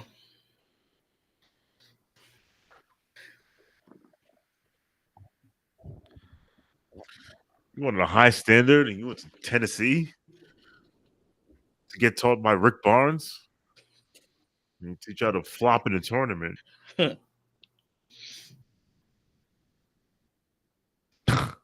Kevin Knox had Fortnite in his suit. Yo, How special is that? You know what I'm that's when we saying? should have. That's when we should have known. This dude is not serious. Yo, Mikal Bridges, Miles Bridges, Shea Gilgeous-Alexander, then what is it, Jerome Robinson, and then Michael Porter Jr. It was like after we picked Kevin Knox, it was like, nah, bang, bang, bang, bang, bang. Wop, wop, Like, wop, wop, wop, wop. Exactly. Everybody right after that was crazy. Shout out to Kev Knox, though. My least favorite thing about those that stretch of drafts for the Knicks is the Knicks. What year was it? 2016. We didn't have a pick. We took a guard out of Wichita State. Fred VanVleet was available. We decided, you know what? We want Ron Baker. It's like, not Van Vliet. Bro, the Knicks keep doing that shit. They do that shit all the time. Same thing with Kevin Knox, right? And Shea. Yeah. And But I was gonna say they were tuned into those Kentucky games and decided on Knox over SGA, but I deadass think they weren't tuned in. Like I think they picked Knox because he outplayed Miles Bridges in a workout. Yeah, in a workout. Yeah. Like And that's David why those Fizdale guys- pounded the table for Knox, and they were like, you know what, you're our guy. That's our guy now. It's like, David, are you gonna make them eat what they kill? And he's like, yeah, of course. And it's like, all right. take that for that. His hands are huge, and he's gonna hold that axe and chop at that tree. The Magic should go. They should go to Silva. Yeah. There you go. Great pick. That's a great pick. Such a Magic player, too. Okay, And such a Magic fan. look at this guy. Central I want to Florida. say. Oh yeah, I want to say. that tracks.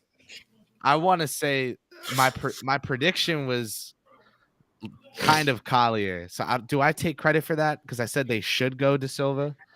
Yes. I can't take credit for that. I can't. I said they should. I said they would take. The last actual prediction I gave was Collier. I'm not taking credit for that. I can't. I'm gonna write down that I said Collier. Look at you with all them morals, values, and principles, Chris. So I'm at 8 for 15. Knecht at 17 is a great pick for the Lakers. I don't know, but I think he's older than Denny Avdia, which is funny as hell. Oh yeah, Avdia Youngin. I'm gonna say that's an A- pick for the Lakers, and that's an A- pick for the Magic.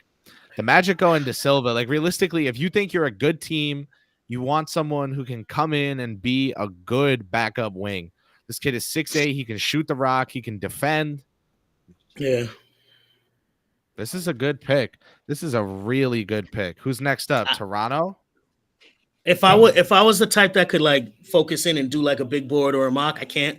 But I might have had De Silva in my top 10 in this draft. I think he's gonna simply be good. You're not gonna Like have to. he'll do just much. end up having one of the better careers. Yeah.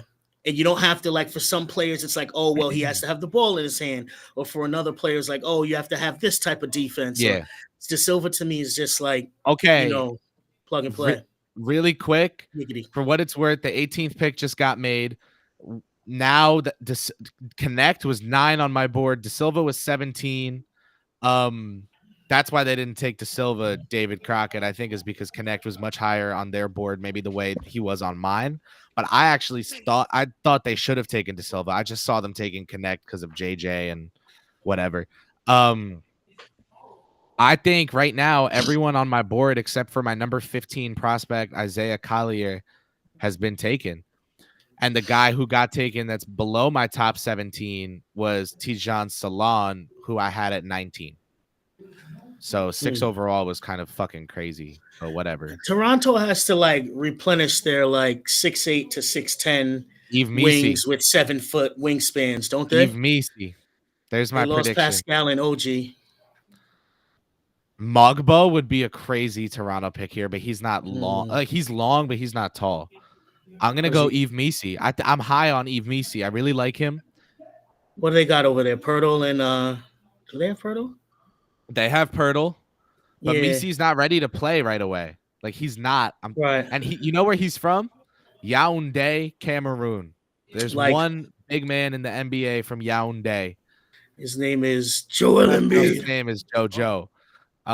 So is Abdul Simbila, starting center for the Fordham Rams. How about that, folks?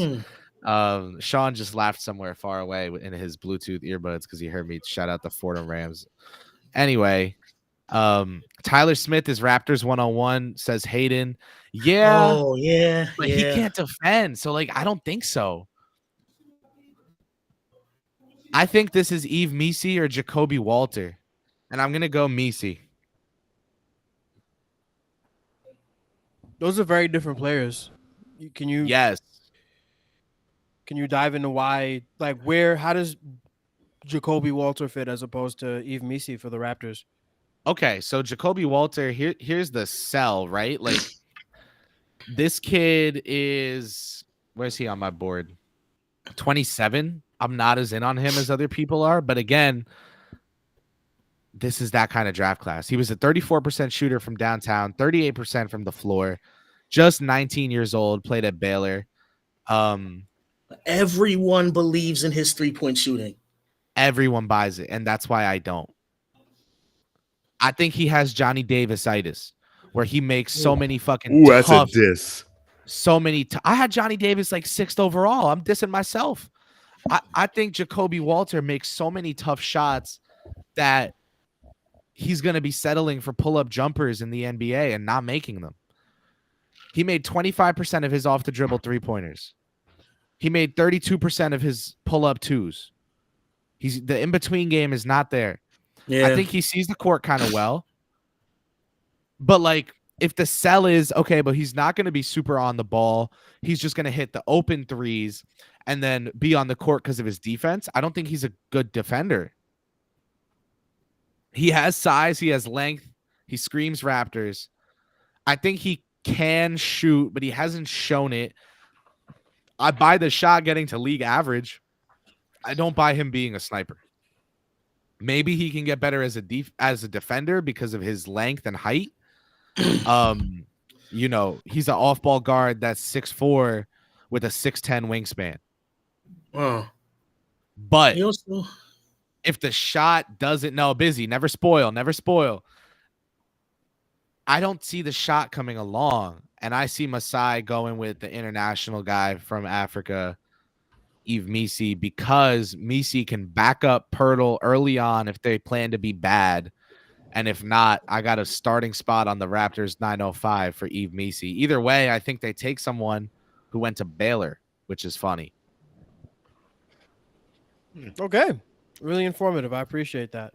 Because they were just on opposite ends of the spectrum. But yeah, Misi is someone who is a limited, like, he's like Mitch Robb on offense. He doesn't shoot. He doesn't pass. He doesn't create his own shot.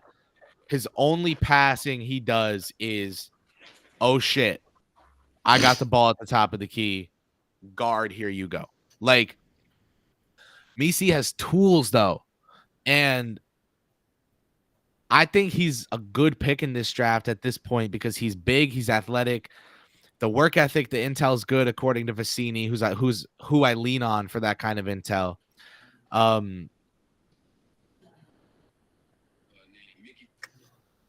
Mitch Robinson. The kid Merrill tweets, take Bronny 25th at Knicks. Thank you, the Kid Mero. Oh my. Oh God. Like, why? This kid scored 5 points a game, and he's clearly like not as good as his younger brother. I don't think there's any chance he goes to the Knicks. I'm looking at Dirty some dancer. other mocks. I like Misi's ball handling at his size and his motor. Yeah, motor is there. Busy, I think it's you because no one's breaking up for me. I know people have been breaking up. Maybe Shawn was breaking up because he's oh no, he's not frozen. He's chilling right now. Okay, thank you, Mensa, for making me elaborate. There it is, Jacoby Walter. I'm down to 8 of 16. I don't love this pick. I mean, you can't love it if you had the guy 27th and he went 19th. But it's this draft class that to me says, you can like it if you don't love it. That's a B- to me. So since the lottery, I've got Khalil Ware B- at 15, McCain B+ at 16, Knecht A- at 17, De Silva A- at 18, Walter B- at 19. This is the strength of this draft class. Is this range right outside of the lottery.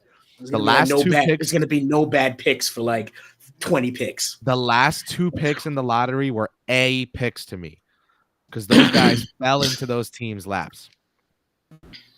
I thought the two picks before that were a C- and a C+ or a B-. Like,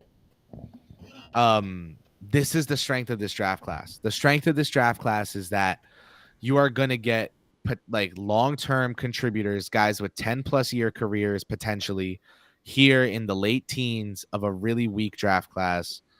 I don't think the draft class is weak in terms of overall, but in terms of star power. Yeah. But there are draft classes that if the 15 to 35 was this 15 to 35 would be better. So yeah.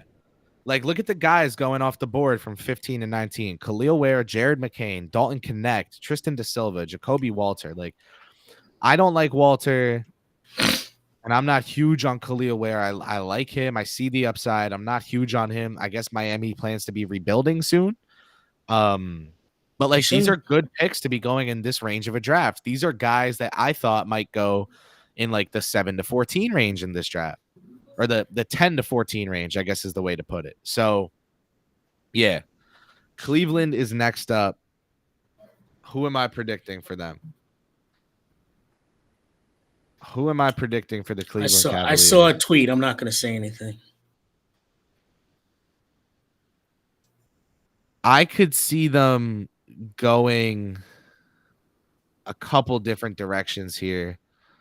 One of them being Deron Holmes. One of them being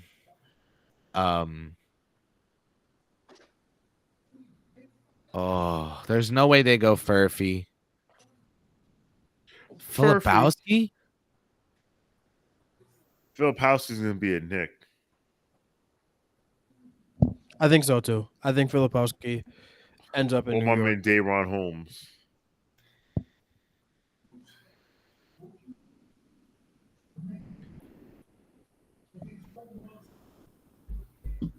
Does Cleveland? What if Cleveland's recent picks been like draft Twitter wise? Like Craig Porter Jr. Like, I kind of Cleveland might go Tyler Smith or Jalen Tyson. I've thought about mocking Tyler Smith to the Cavs. And I think they go with someone that people are not expecting them to go with here.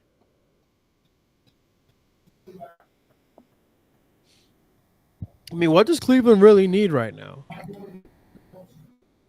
Depending on how you look at it. Damn it. I just saw the next two picks. Two are out? Oh, my God. Yeah, Shaw's just going crazy. Yeah. Yeah, because Woj has been dogging him all day. All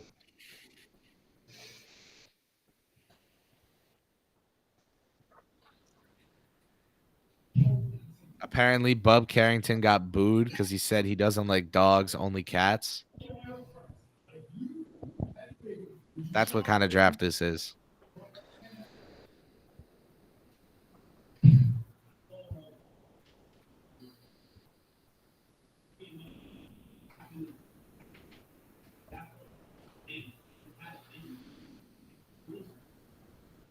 Yeah, that is deserved booage, but what are we doing talking about that right now? I kind of want to say Tyler Smith is the pick for Cleveland. Tyler Smith, 16th best player available on the big board. Oh, Terrence Shannon Jr. That's my guy. I'm gonna say Cleveland goes with him. I forgot he existed. That would be a good pick for them. Yeah, Terrence Shannon Jr., a guy the Knicks will not be picking. Nope. Well, Can I- look, I Chris, wanna me and see Chris the are talking Cavs about roster that. right now.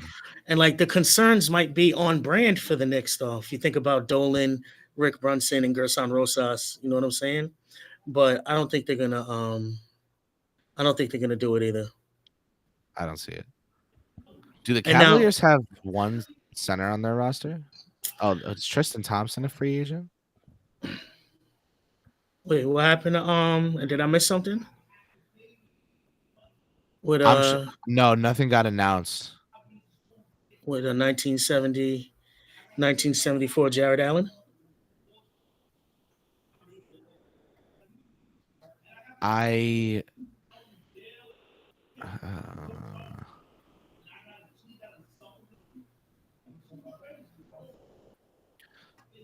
Where can I get like the Cavs cap sheet? Okay, here we go. Here's the table. Okay, Thompson's a free agent. They have Garland, Mitchell, Allen, Levert, Strus, Mobley, Nyang, Wade, Jerome, Merrill, Porter Jr. on the books. Okay. They might go back up big. Terrence Shannon or Deron Holmes? Actually, would they want Holmes?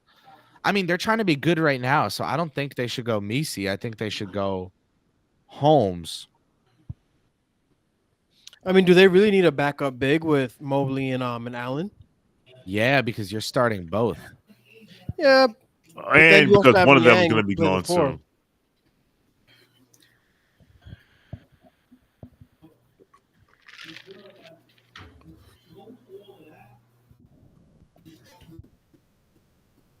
Okay, Adrian.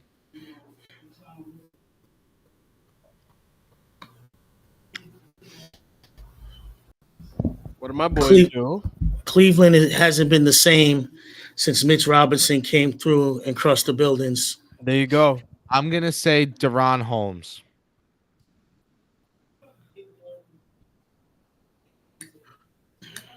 Yo, the look on Chris's face is like, I'm Jalen Tyson. Okay, so Jalen Tyson. So I'm my question trolling all- about Here we my go. question about them having draft Twitter nerds in the building. I'm 8 of 17 now. Yeah, but this is like the eight is completely impressive because this draft is ridiculous. Some people have Jalen Tyson top 10 on their board, lottery. I've seen like one person out there have him top 5. I had him 31 on my most recent board. That makes sense. Well, ESPN had him as the 20th best player available. So 27 plus 21 is 39 is 49. 48. 48. Jalen Tyson is, I think, redundant with Karis LeVert.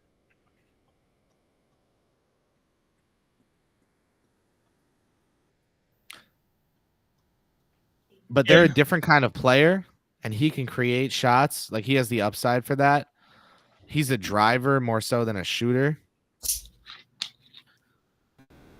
I guess they have Strus and George Niang, so they are getting a different kind of look. What the hell? Jalen Tyson. Oh, I haven't said this yet, but shut up, Richard Jefferson.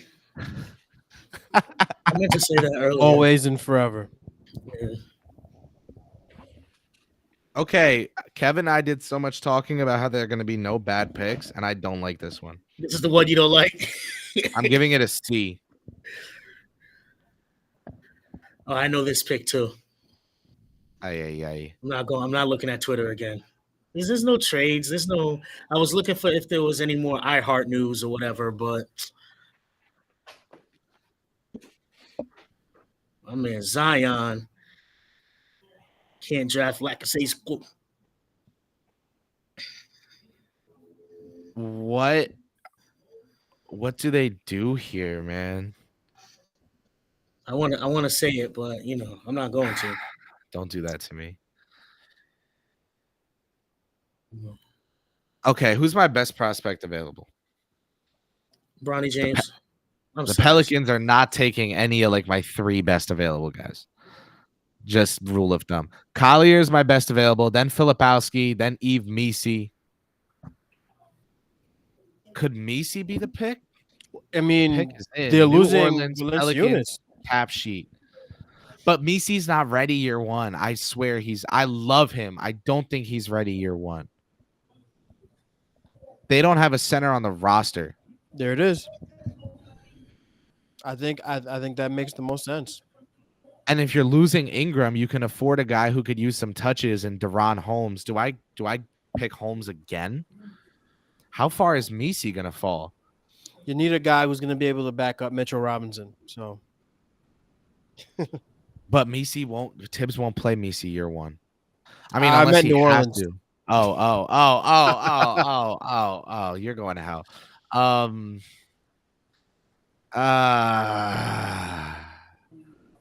New Orleans doesn't have a center on the roster. This would be the most David Griffin shit ever.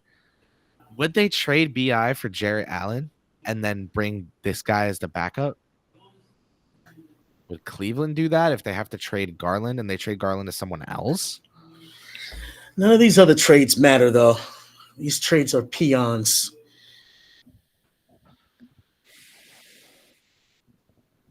But I think that might be a move for Cleveland BI for. I'm gonna say Holmes again. I think they go center, and I'm gonna say Deron Holmes because I don't know any better. Okay.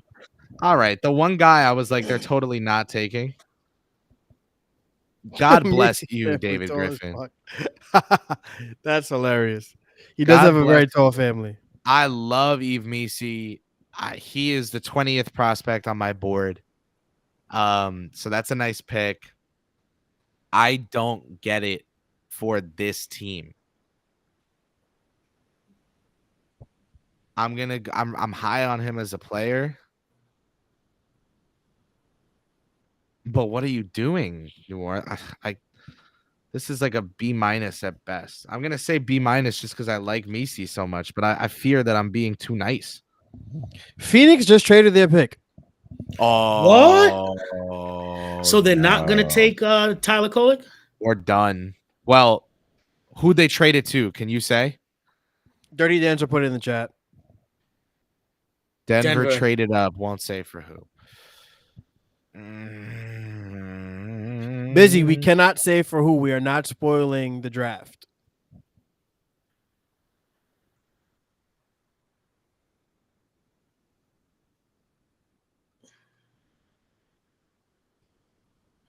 What is Phoenix doing? Did the Knicks work out Collier? I don't think so. Or Collier? Because it's the French draft. So. Denver's not moving up for him. Denver's Filipowski, there's no way. Denver drafts guys in the first round that they think have like great long-term upside because their team right now is so good. If they are going to draft a KCP replacement because they fear losing him to Philadelphia, okay. But who is Denver going to take, man? So really quickly, the Nuggets are trading them picks number 28 and number 56, and then 2 future second-round picks. So the Suns get moving down 6 spots. They needed pick up second-round picks so 3 bad. second-round picks, yeah. They should trade the 56 one because that kid's not going to play for them. They should trade that for later picks.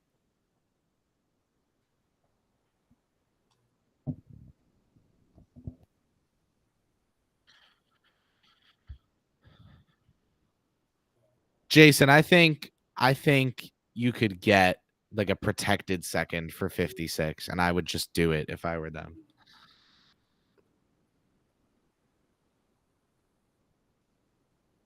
Who does Denver want that has upside? Not Collier, because they want. Oh yeah, okay. I guess Furphy, Noah. That's a good because he doesn't scream Denver to me. Like I think they have a type, and I don't think that kind of upside shot is their type. I think Furphy might be their type. I like that comment from Noah Dennis. Tyler Smith, but you don't trade up for Tyler Smith. You let him fall to you at 28. Who did they think was really going to be gone? Kolek, Holmes, Shannon Jr., Hayden, not a bad guess. Kolek, Holmes, Furphy, Shannon Jr. It's got to be one of those 4. They didn't trade up for Ryan Dunn from 28.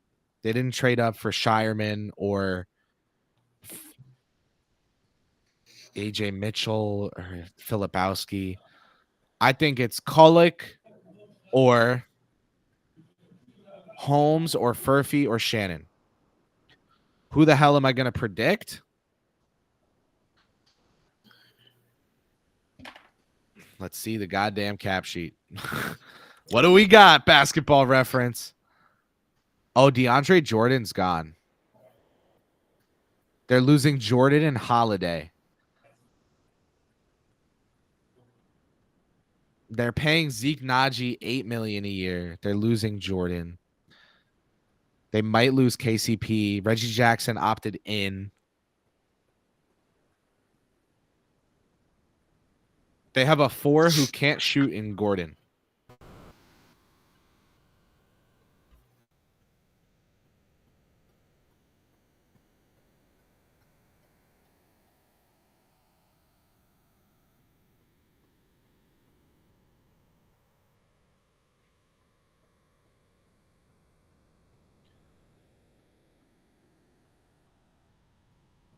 I have no idea who this is going to be.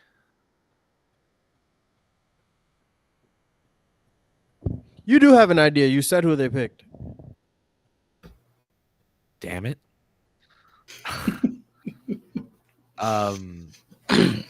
Furphy. I don't think it's I don't like Furphy personally, but I'm okay on Furphy.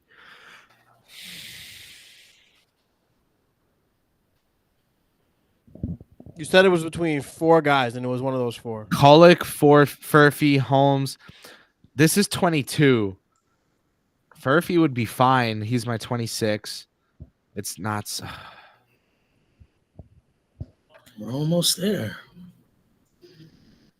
Bro, can I see this pick? I don't know that anyone makes sense here as a potential KCP replacement. Because that's not Kolek's game.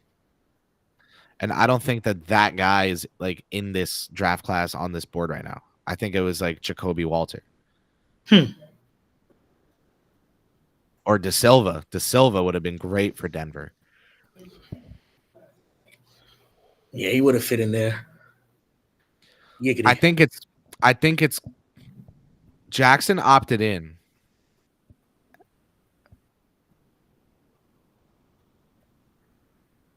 Okay, they don't have a backup big. They do have a backup 1. That makes me inclined to think it's a big. Bigs on the board. We've got Bona, who they definitely didn't trade up for. We have Deron Holmes, who was one of the 4 guys I said. Logic set. My brain says it's Holmes. My heart says it's Kolek. What do I go with for my official prediction? Brain or heart? Let's see. I want to say Hart because this class is so wonky. What'd they give? Oh, this is a big thing. What'd they give up? 56. That's right. Holmes. Okay. There you go. Okay. Deron Holmes. A lot of Knicks fans were hoping for Deron Holmes. Kris, you want to talk us through him? Yeah, I do, man. What centers are left if the Knicks did want one, Hayden? Adem Bona. And if they're willing to go small, Jonathan Mugbo, or her really small Ryan Dunn. That said, Holmes, 9 of 19 on predictions. Filipowski is still there. Rise. I don't think they take Mugbo in round 1. Dirty Dancer. Let's talk Deron Holmes. I saw a lot of him this year as a Fordham commentator. He's versatile. He's a good athlete. He's not explosive. He had one good 3-point shooting season in his life, and it was this one. And he only took like between 2 and 3 threes a game. I was just talking to Jeremy about this earlier today, and we talked about how Holmes might be the pick for New York if he's there to play backup center. He's small. He's 6'9". But if you're playing him with Aaron Gordon, do you care? Versatile scorer. ESPN, nailed it.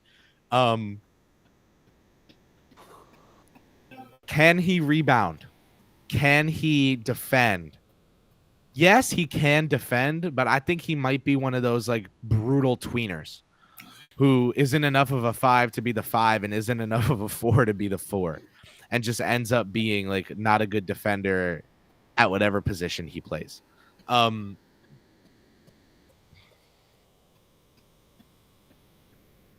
He's 6'9". Like, if you draft him, you need to have a plan for him. You need to be willing to play him at the 4 or then really think he's a 5. They must really think he's a 5, and they plan to bring him off the bench. He was a really good defender in college, over 2 blocks a game on average. He can rotate. Yeah. He can block jumpers. He can move. But then sometimes he has such bad lapses and bad. Is that David Roberts? Who the hell? Wow, that's not Dave Roberts, but that guy in the pink shirt looks a lot like him. Let's see. What do we got? Woj.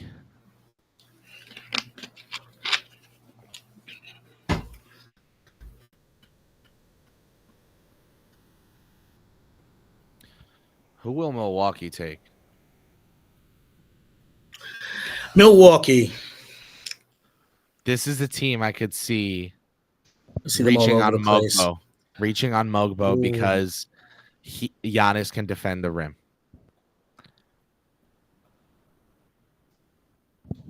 They feel like a Colic team to me.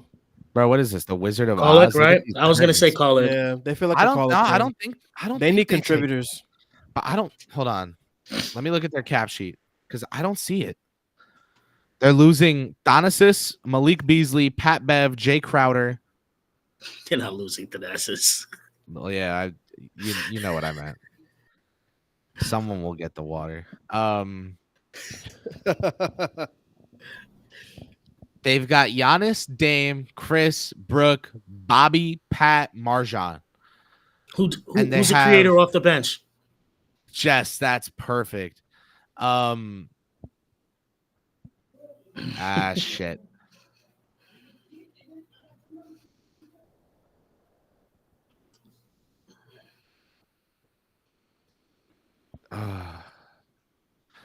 Collier.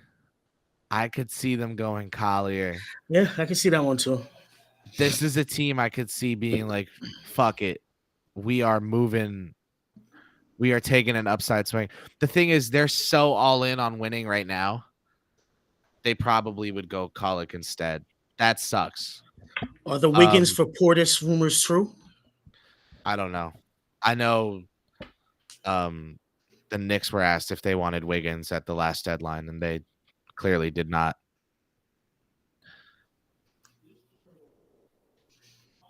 Oh, Filipowski. Filipowski. That's the And that's the Brook replacement long term if you buy the shot. I know Andrea Carter just said he can shoot, but do you buy the shot, Kevin? So that's tough to me because he was 35% from 3. My philosophy on shooting is that literally anyone could become a decent shooter. You just have to put the work in and and go through the development process, have confidence, have the right, you know what I'm saying? We saw Brook Lopez. I did this before where I listed everybody we've seen a lot of people who weren't shooters become shooters. It depends on how long you have for them to develop that. But so it's like theoretical to me. I think he could. I think Flip could be a pretty good shooter for his position at the next level. But I don't know. I'm looking at the numbers now. They're like about 35% on 3 attempts, only 67 from the free throw line. It's a tough one. I'm not going to look at Twitter, though, because they're probably talking about who the Knicks selected. Yeah, I don't want to see it. I want to be genuinely surprised by the Knicks. Yeah. I'm not even going to trade Mensa. I'm not even going to look at the chat. Can't hear you, Mensa. You're muted. My bad. Muted. Yeah. So there's a tweet from Rich at Mavs Draft, and this is his thoughts on the Milwaukee Bucks pick. He says the first head scratching pick in the draft to me. So I will let you do with that what you will. For Bobby Klintman. Then I'm gonna go Bobby Klintman. I like Bobby Klintman as a prospect. If he gets it together, he could be really good. That's one of those swings. Yeah, one of those swings. Second round for me. Oh yeah, I'm not saying. Right. That's my guess. That's my guess is Bobby Klintman. I'm already 9 for 19. Yeah, no, what the hell do I have to lose?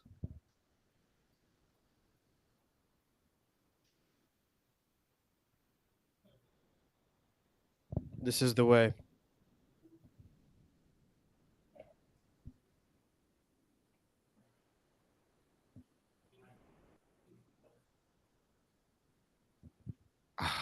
I guess it's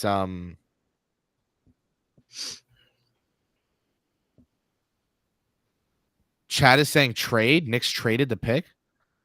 Yeah.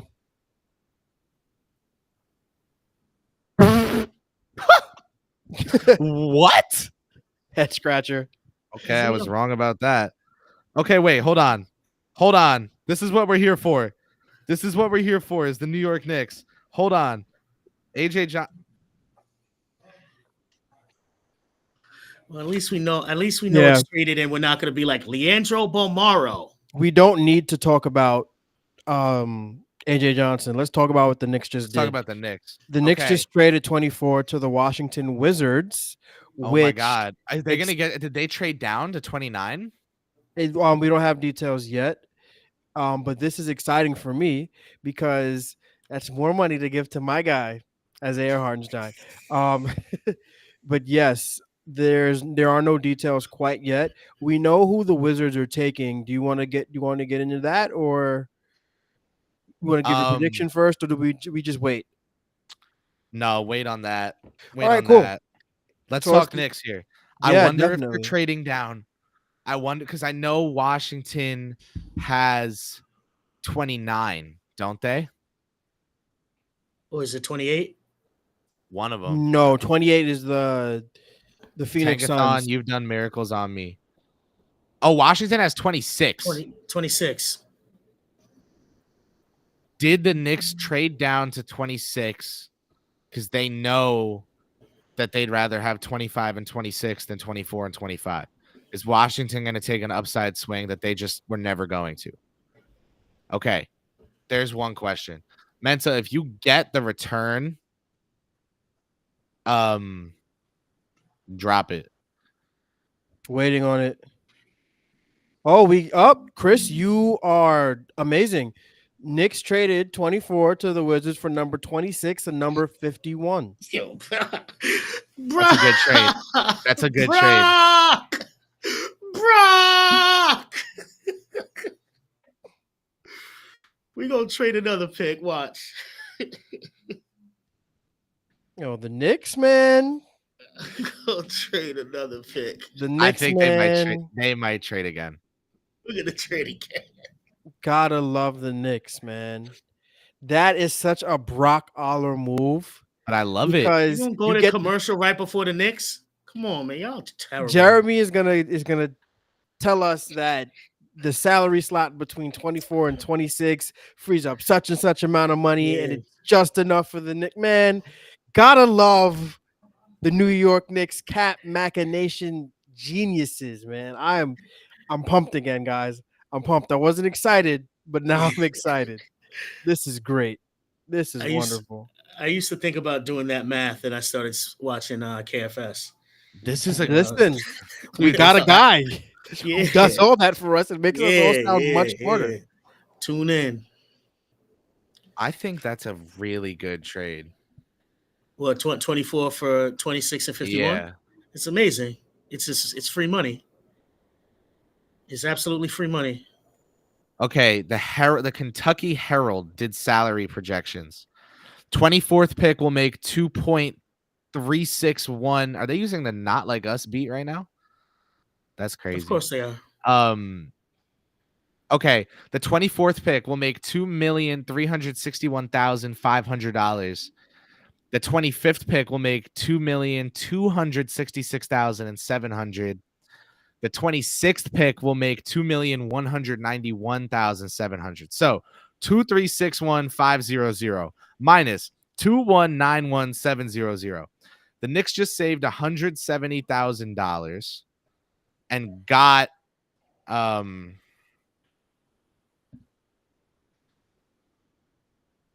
Knicks saved about $170,000 by trading down from 24 to 26 and pick up the 51st pick in the 2024 draft.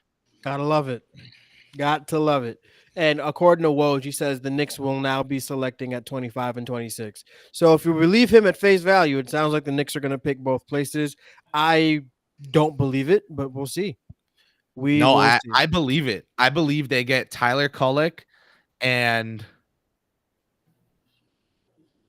it might be. Is it Filipowski?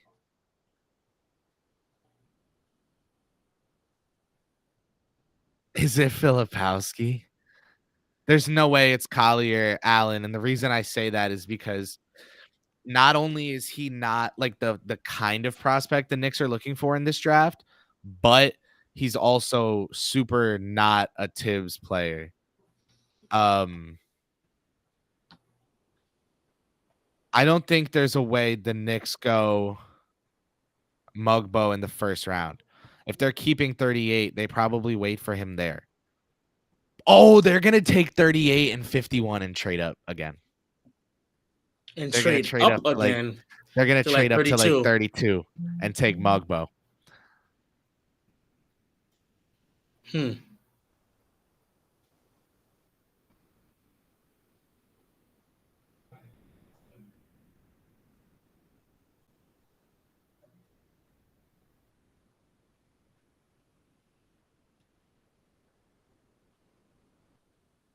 We are waiting with bated breath on what I'm like, the Knicks are going to do. Woj and Shams can't crack New York front office. I think that no, they can't.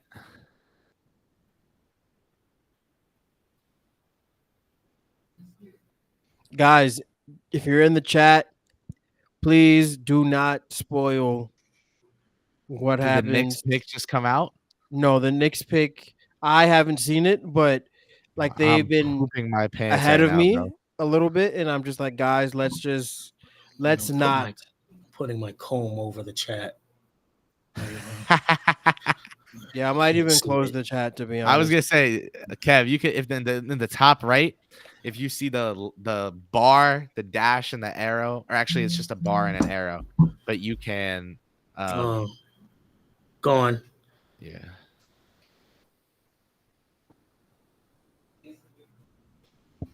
Nah, the messages still pop up though. Busy. Yeah. Oh, they do. Busy. That is a good troll. I'm going back to covering like external hard drives, all types of stuff I could use. My phone. Yo, this is something else. Can we find out who the Wizards took? Oh, Dial Square in the chat. The Knicks are in talks on moving 26. Of course they are. But if they're gonna pick at 25, it's Kolick. Keyshawn George. Keyshawn George, once a Knick, always a Knick. Respect. Yeah. I do not like Keyshawn George. Neither do I. I don't have. I tried, but something like this reminds me of Kevin Knox, to tell you the truth. I feel so bad that I also thought that, because like that's not a nice but like that was my comp for. Like, he's slow. He's gonna he theoretically has the tools to be an outside shooter and a distributor and all of that. The senior had Keyshawn George like 35.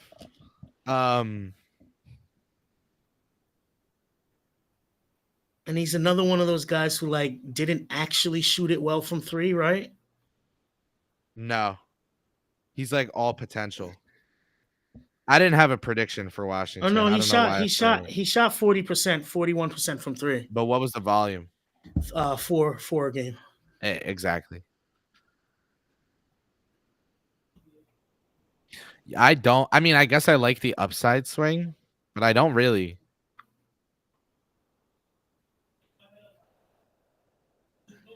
I'm going to go C- for them.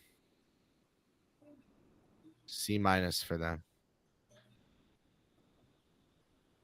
Okay, what are the Knicks going to move 26 for? The Knicks are planning to pick at number 25 and number 26 now, sources say. Again? Wait, that was the earlier tweet. He said it again? He just tweeted it out like they're actually not going to make a trade. Okay, so they're probably just going to. I'm going to say Kolick and Mogbo, dude. I don't know. Filipowski is tough, though. I think it's Filipowski.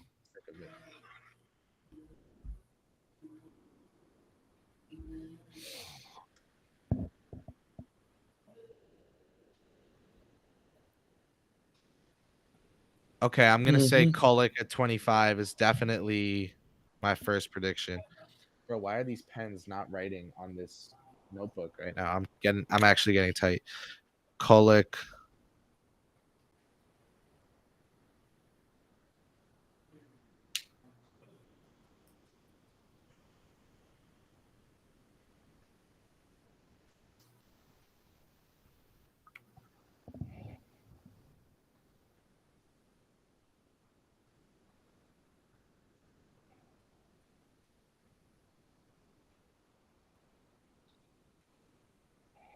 $170.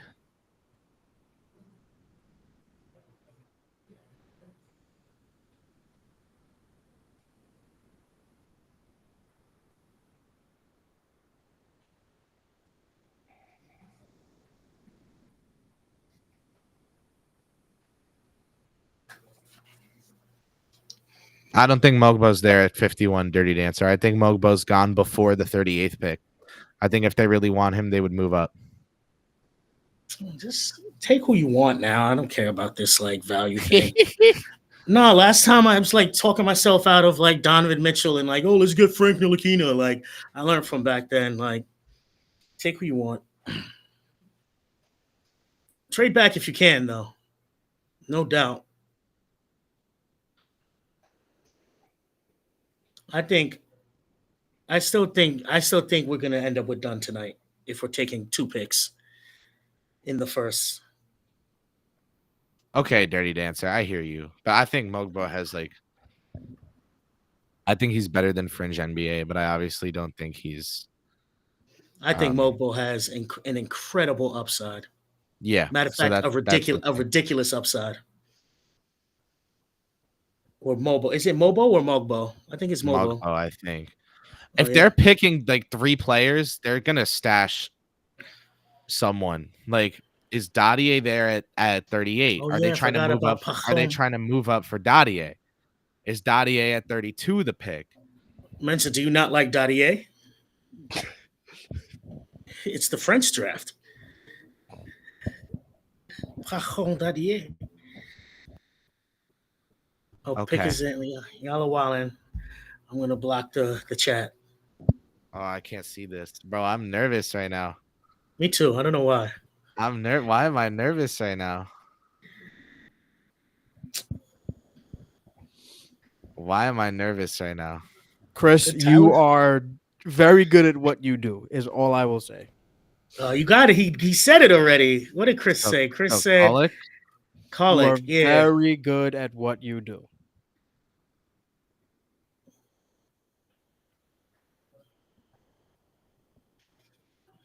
What a weird.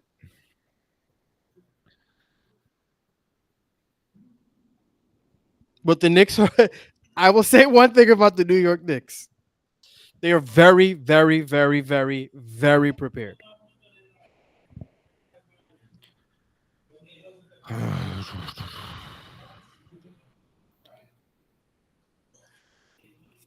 Yeah, I'm just sitting here like freaked out right now, man. Listen, man, I hope it's somebody They're who's actually gonna, drafting. They're actually drafting. Lead us to summer league victories this year. That's what I want. That's my priority, to go to summer league, because I'm out there in Vegas watching basketball and playing poker, and I want to see us win. Last year was brutal. Me trying to like squint and be like, "Yo, Skopinsev is nice." Like, nah, like, he wasn't. Yo, Shawn with the W. I like Skopinsev. Shawn with the W, and I like Skopinsev. And Charlie Brown Jr., bro, we would lose it every game. Like, we were terrible. I want to win summer league, man. Charlie Brown Jr. and what's the young boy that we don't have no more? Jalen Martin? Yeah, Jalen Martin. Yeah. Yo, he was fun though. My homeboy from LA, Jacob he Toppin, was like, how special. He was like, "Hey, y'all gonna watch this whole game?" And me and my brother were just like, "Yes." Yeah, we're dialed. We're dialed in for Jacob. All right, Kev, Kris, final predictions. Who are the Knicks taking here? Tyler Kolek. If we both agree, we're wrong. That's why Mensa said, God damn it. How is it not Kolek? All right. Oh, my God. I'm pooping my pants right now, bro. Well, I'll give you another guess. No, I'm going Kolek. That's my prediction. Ryan Dunn.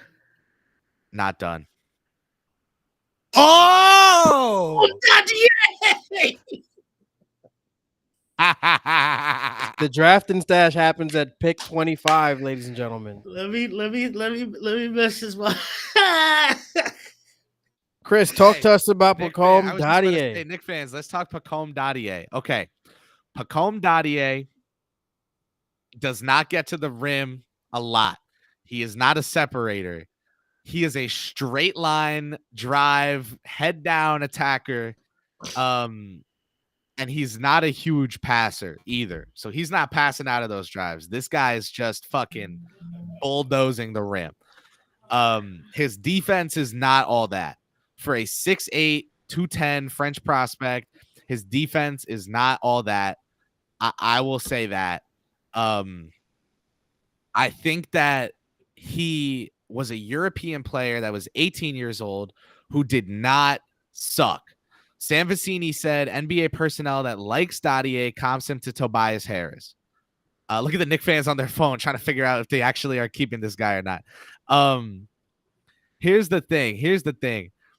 He's not showing flashes of stuff that you want to see flashes of for someone to be a first-round pick, even in this draft. So, like, the flashes are not there with playmaking or defense, but he's a driver and he's a shooter. Okay, so this guy is 18 years old and is adept at moving without the ball. He's, I guess versatility, but I don't think he has much of an in-between game.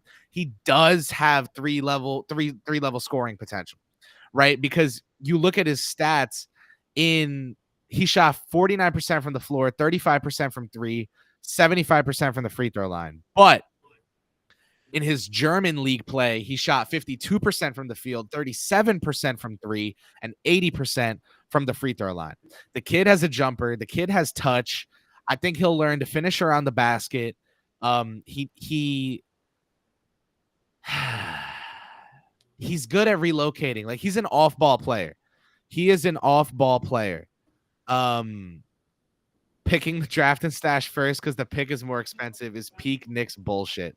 That's really funny. But no, of course you do that because you're picking right after anyway. Of course, if you're gonna stash him, John Macri's no fun. He says, "Guys, I could be Pacome Dadier and you wouldn't know it." John, you're no fun. And they did it again, ladies and gentlemen. They traded. Your New York Knicks have traded pick number 26 to the Oklahoma City Thunder. Okay, what picks do they have? Boogaloo. What picks do they have? The Thunder have, oh my God, they have no picks left in this draft. All right, let's go home.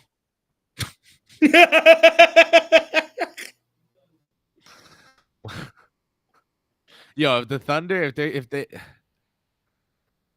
does okay, but a future first.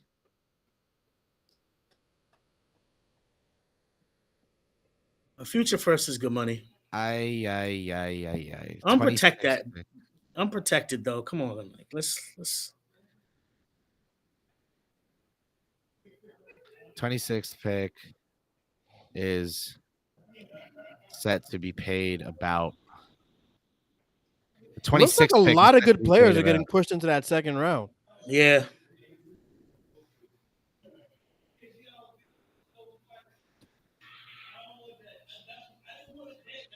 Might be able to trade up and get Kolek at the top of the second, which is huge.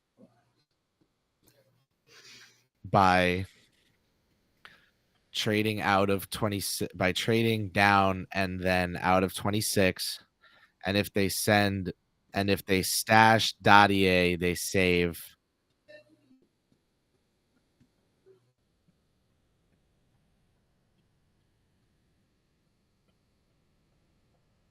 Wow.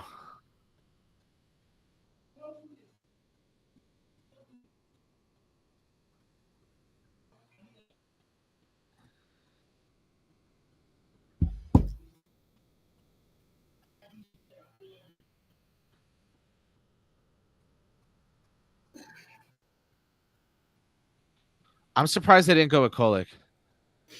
I am too. But I'm actually not. Remember, we have Kolek at home, and I think the Mikal trade changed the need for a backup guard facilitator. I think like at this point, then you'd like lesser minutes for Dante and McBride. Fascinating. I want to see what we get. Yeah. Are they going to draft at 38 though? This guy's talking about geopolitical, like, you know what I'm saying? I think they will because the draft slot is a lot less at 38, right? And then you can non-guarantee the contract and all kind of stuff. The Knicks the Knicks like those picks between 30 and 40, 31 and 40, I should say.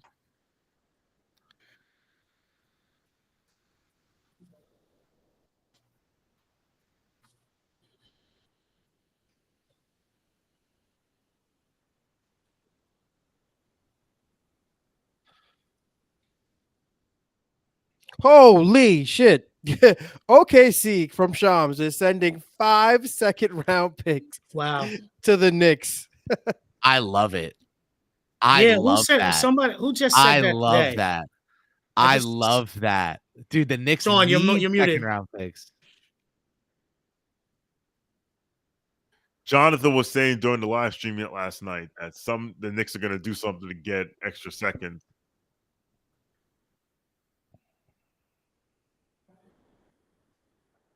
Okay. Second round picks is something you got to deal with because they need second round picks. You're gonna need. This was a great deal for them. You're gonna need that, like, in this stupid apron era. I can't wait till they get that out of the CBA. the stupid apron stuff. I mean, you could keep the apron, but to like completely handcuff teams from getting better, like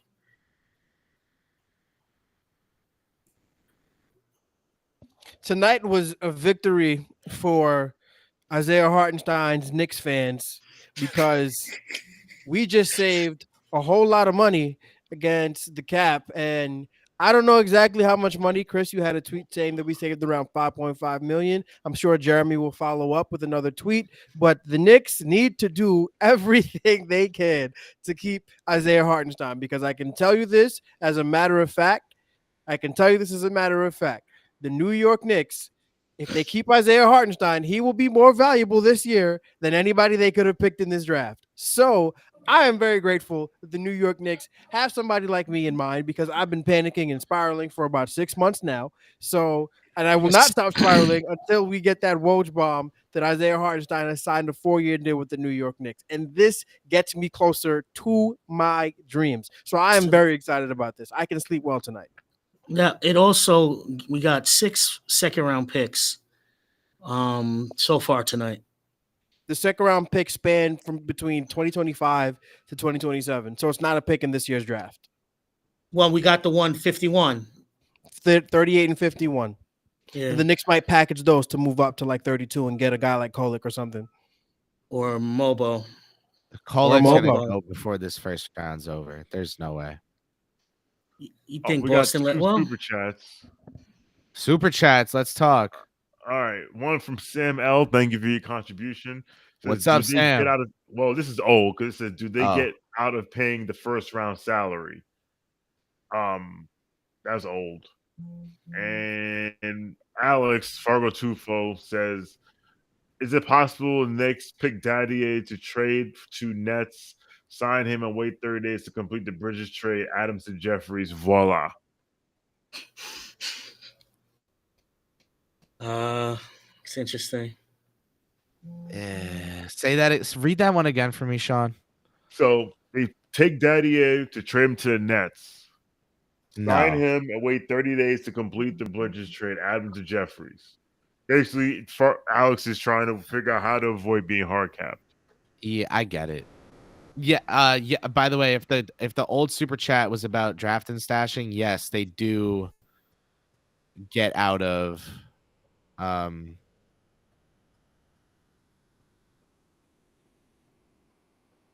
Wow, they saved so much more money than I ever thought they would.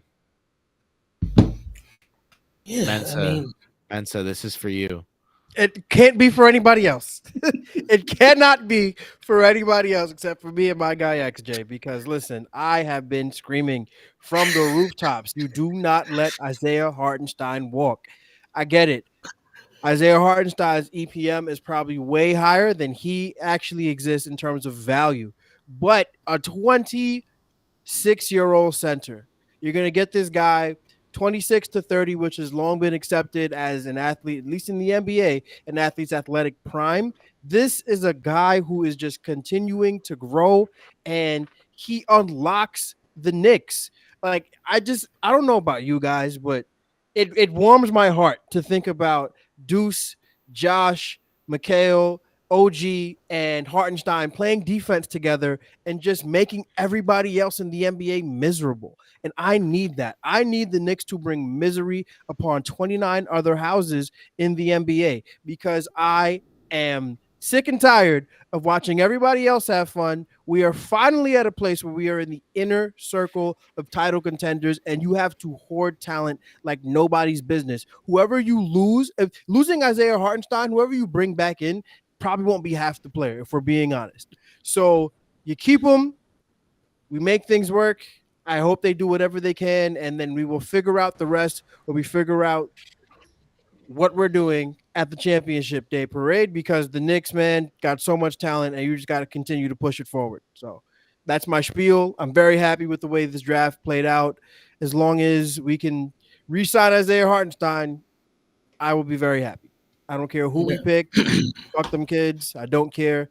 Let's just make this work. Minnesota made their pick. I think it's a good pick for them.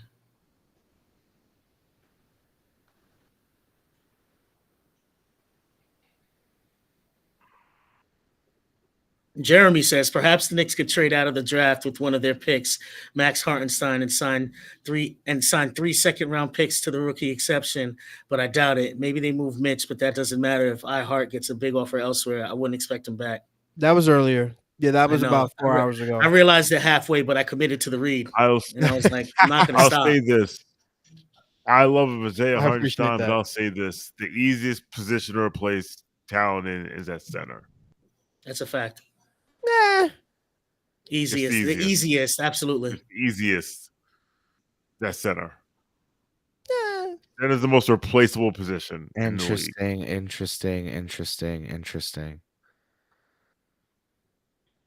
And after this pick, I'm going to bed.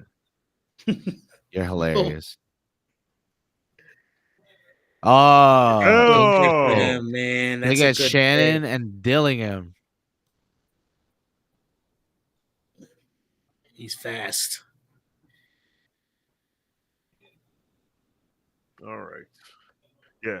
And Anthony 2-2, I agree with you. The person the Knicks drafted at 30 in the second round is going to be playing down the street from me all season at the Westchester County Center.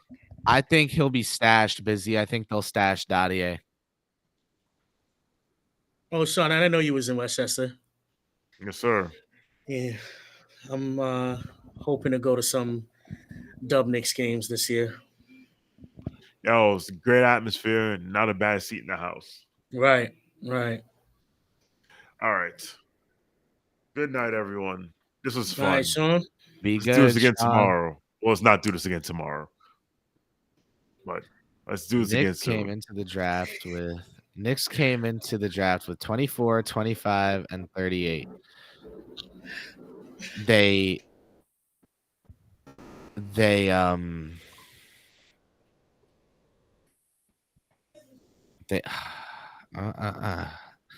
leave the first round with Pacome Dadier, 38, 51, and 5 second-round picks. Yeah.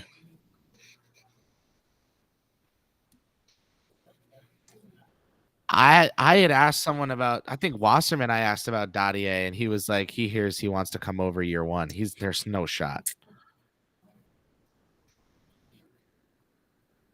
Yeah, Rokas is going to be like, wait in line, bruh.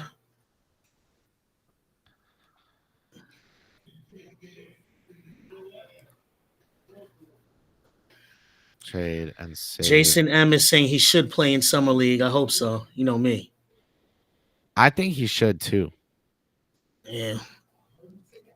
Oh, wow. I just saw the next two picks.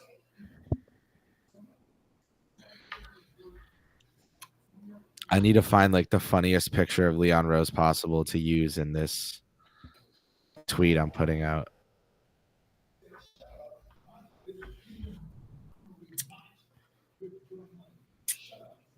Phoenix. The guy I always expected them to take. Yep. Okay, good. That's a team that can do it. Yeah. That's a team that can take Dunn because They only need him to focus on defense. Because they need someone to play defense. Yeah, and they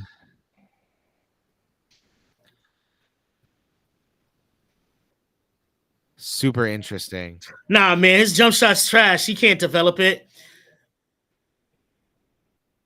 I think he sneakily could.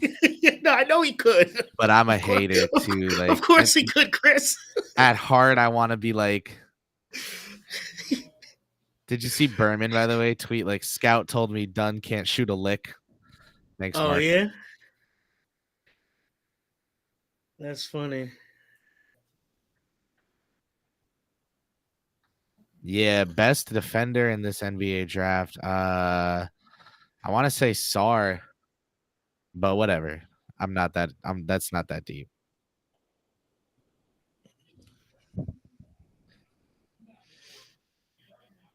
It's not that deep. Seems like a good kid, though.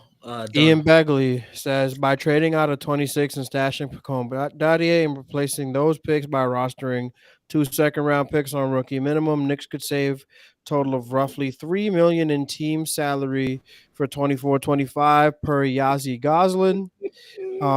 Not clear yet if Dadier will be stashed. I mean, if Dadier doesn't get stashed, he will be traded. That boy will not get in the way of us getting Isaiah Hartenstein. Oh, man, the Mets are pouring it on. Let's get it. Let's go Mets. Yeah. The Mets we're 2-11. God damn. Yeah. We're pounding the Yanks. Sucks to be them.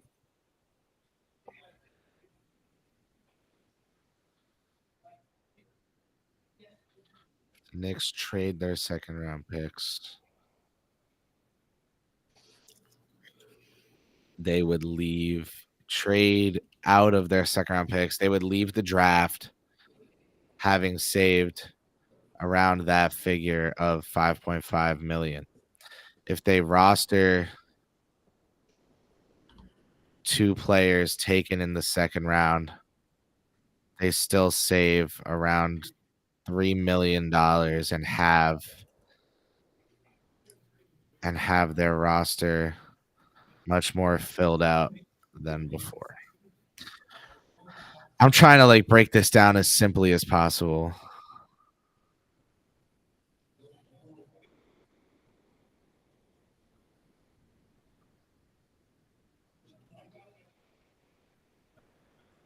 Utah is not going Tyler Kolek from Marquette. They're not good. They're going to go upside.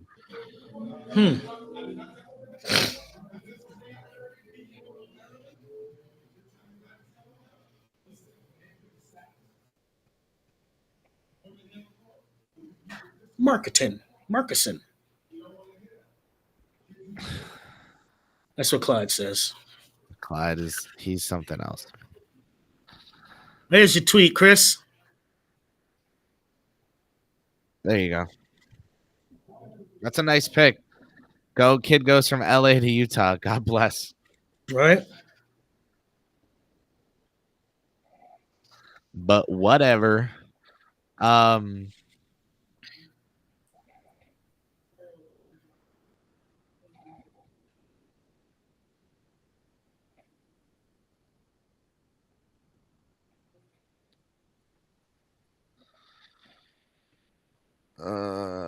Well, they dropped the details on the 5 second rounders. So it's the most favorable between Fisher had it, right? Yeah, Celtics, Grizzlies. Fisher Reclamation. Yeah. Get the most detailed review. The second most favorable of 4 teams: Oklahoma City, Houston, Miami, and Indiana. And then the most favorable of Oklahoma, Houston, Miami, and Indiana.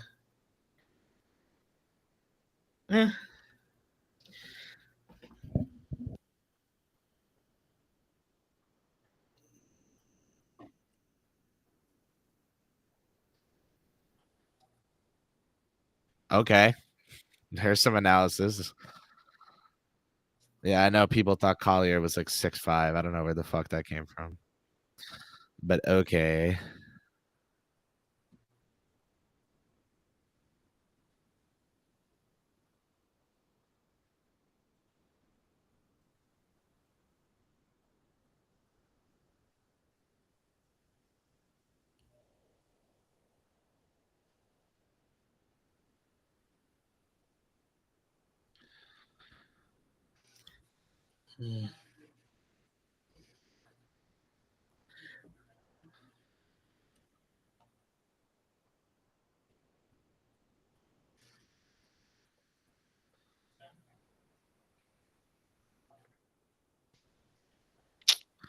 This is weird, man.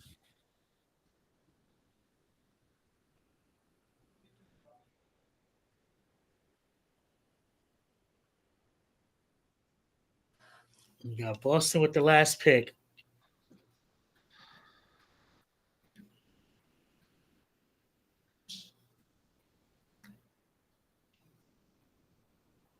Okay.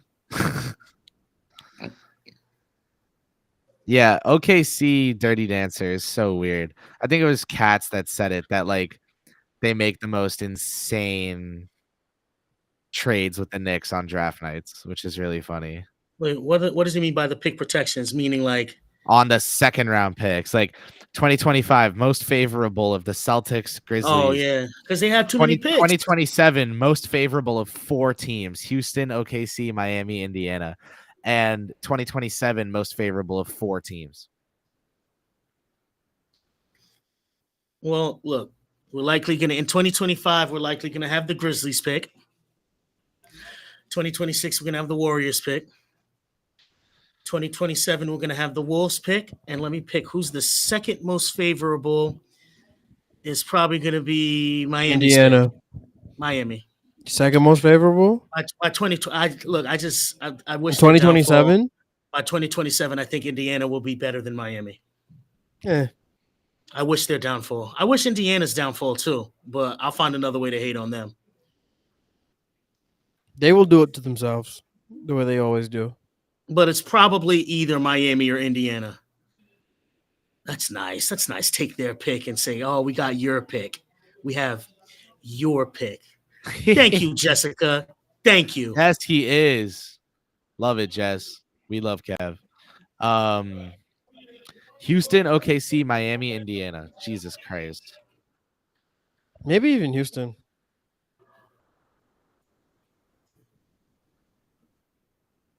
That's a good point. That's a good point.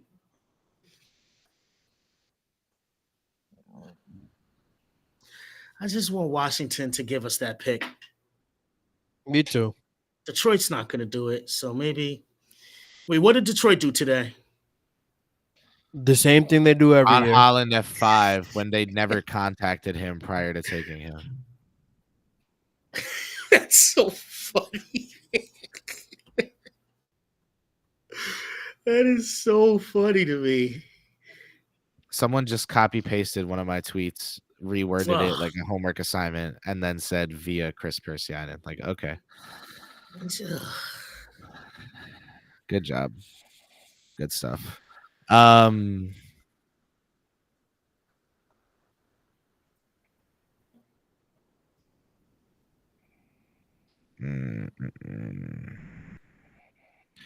Will the Knicks go with Jalen Bridges tomorrow?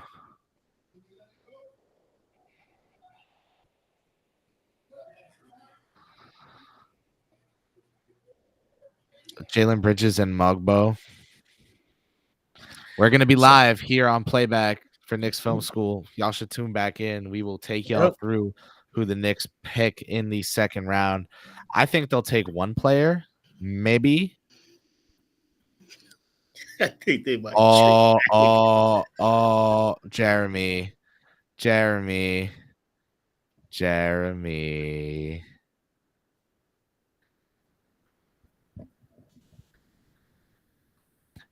So indeed, by trading out and possibly drafting stashing Pacome Dadier, the Knicks would have 9 players under contract. They'd be $12 million under the first apron and 22.8 under the second, with 3 roster charges. iHeart Max is $16.18 million in his first year. If he agrees to stay, this might be it. The Bridges trade as constructed would hard cap the Knicks at the first apron. So I would expect them to find a way, maybe by adding a precious sign and trade to the deal, to ensure they are hard capped at the second apron instead. Otherwise, more must be done to just retain iHeart. Oh, so Boston. Yeah, that's what I was thinking. Boston. So Boston. That one was for the city of Boston. 4 p.m. Eastern time. So weird.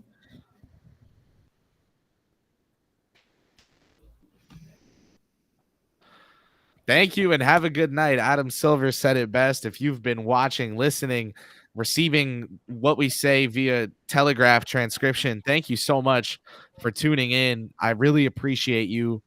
If you tune into any episode of Draft Class, any episode of Dream, if you commented, thumbs up, whatever it is, thank you guys so much. I really, really, really appreciate you all for tuning in. And when it comes to super chats, did we read Alex's? Oh, we did. We did read Alex's, right?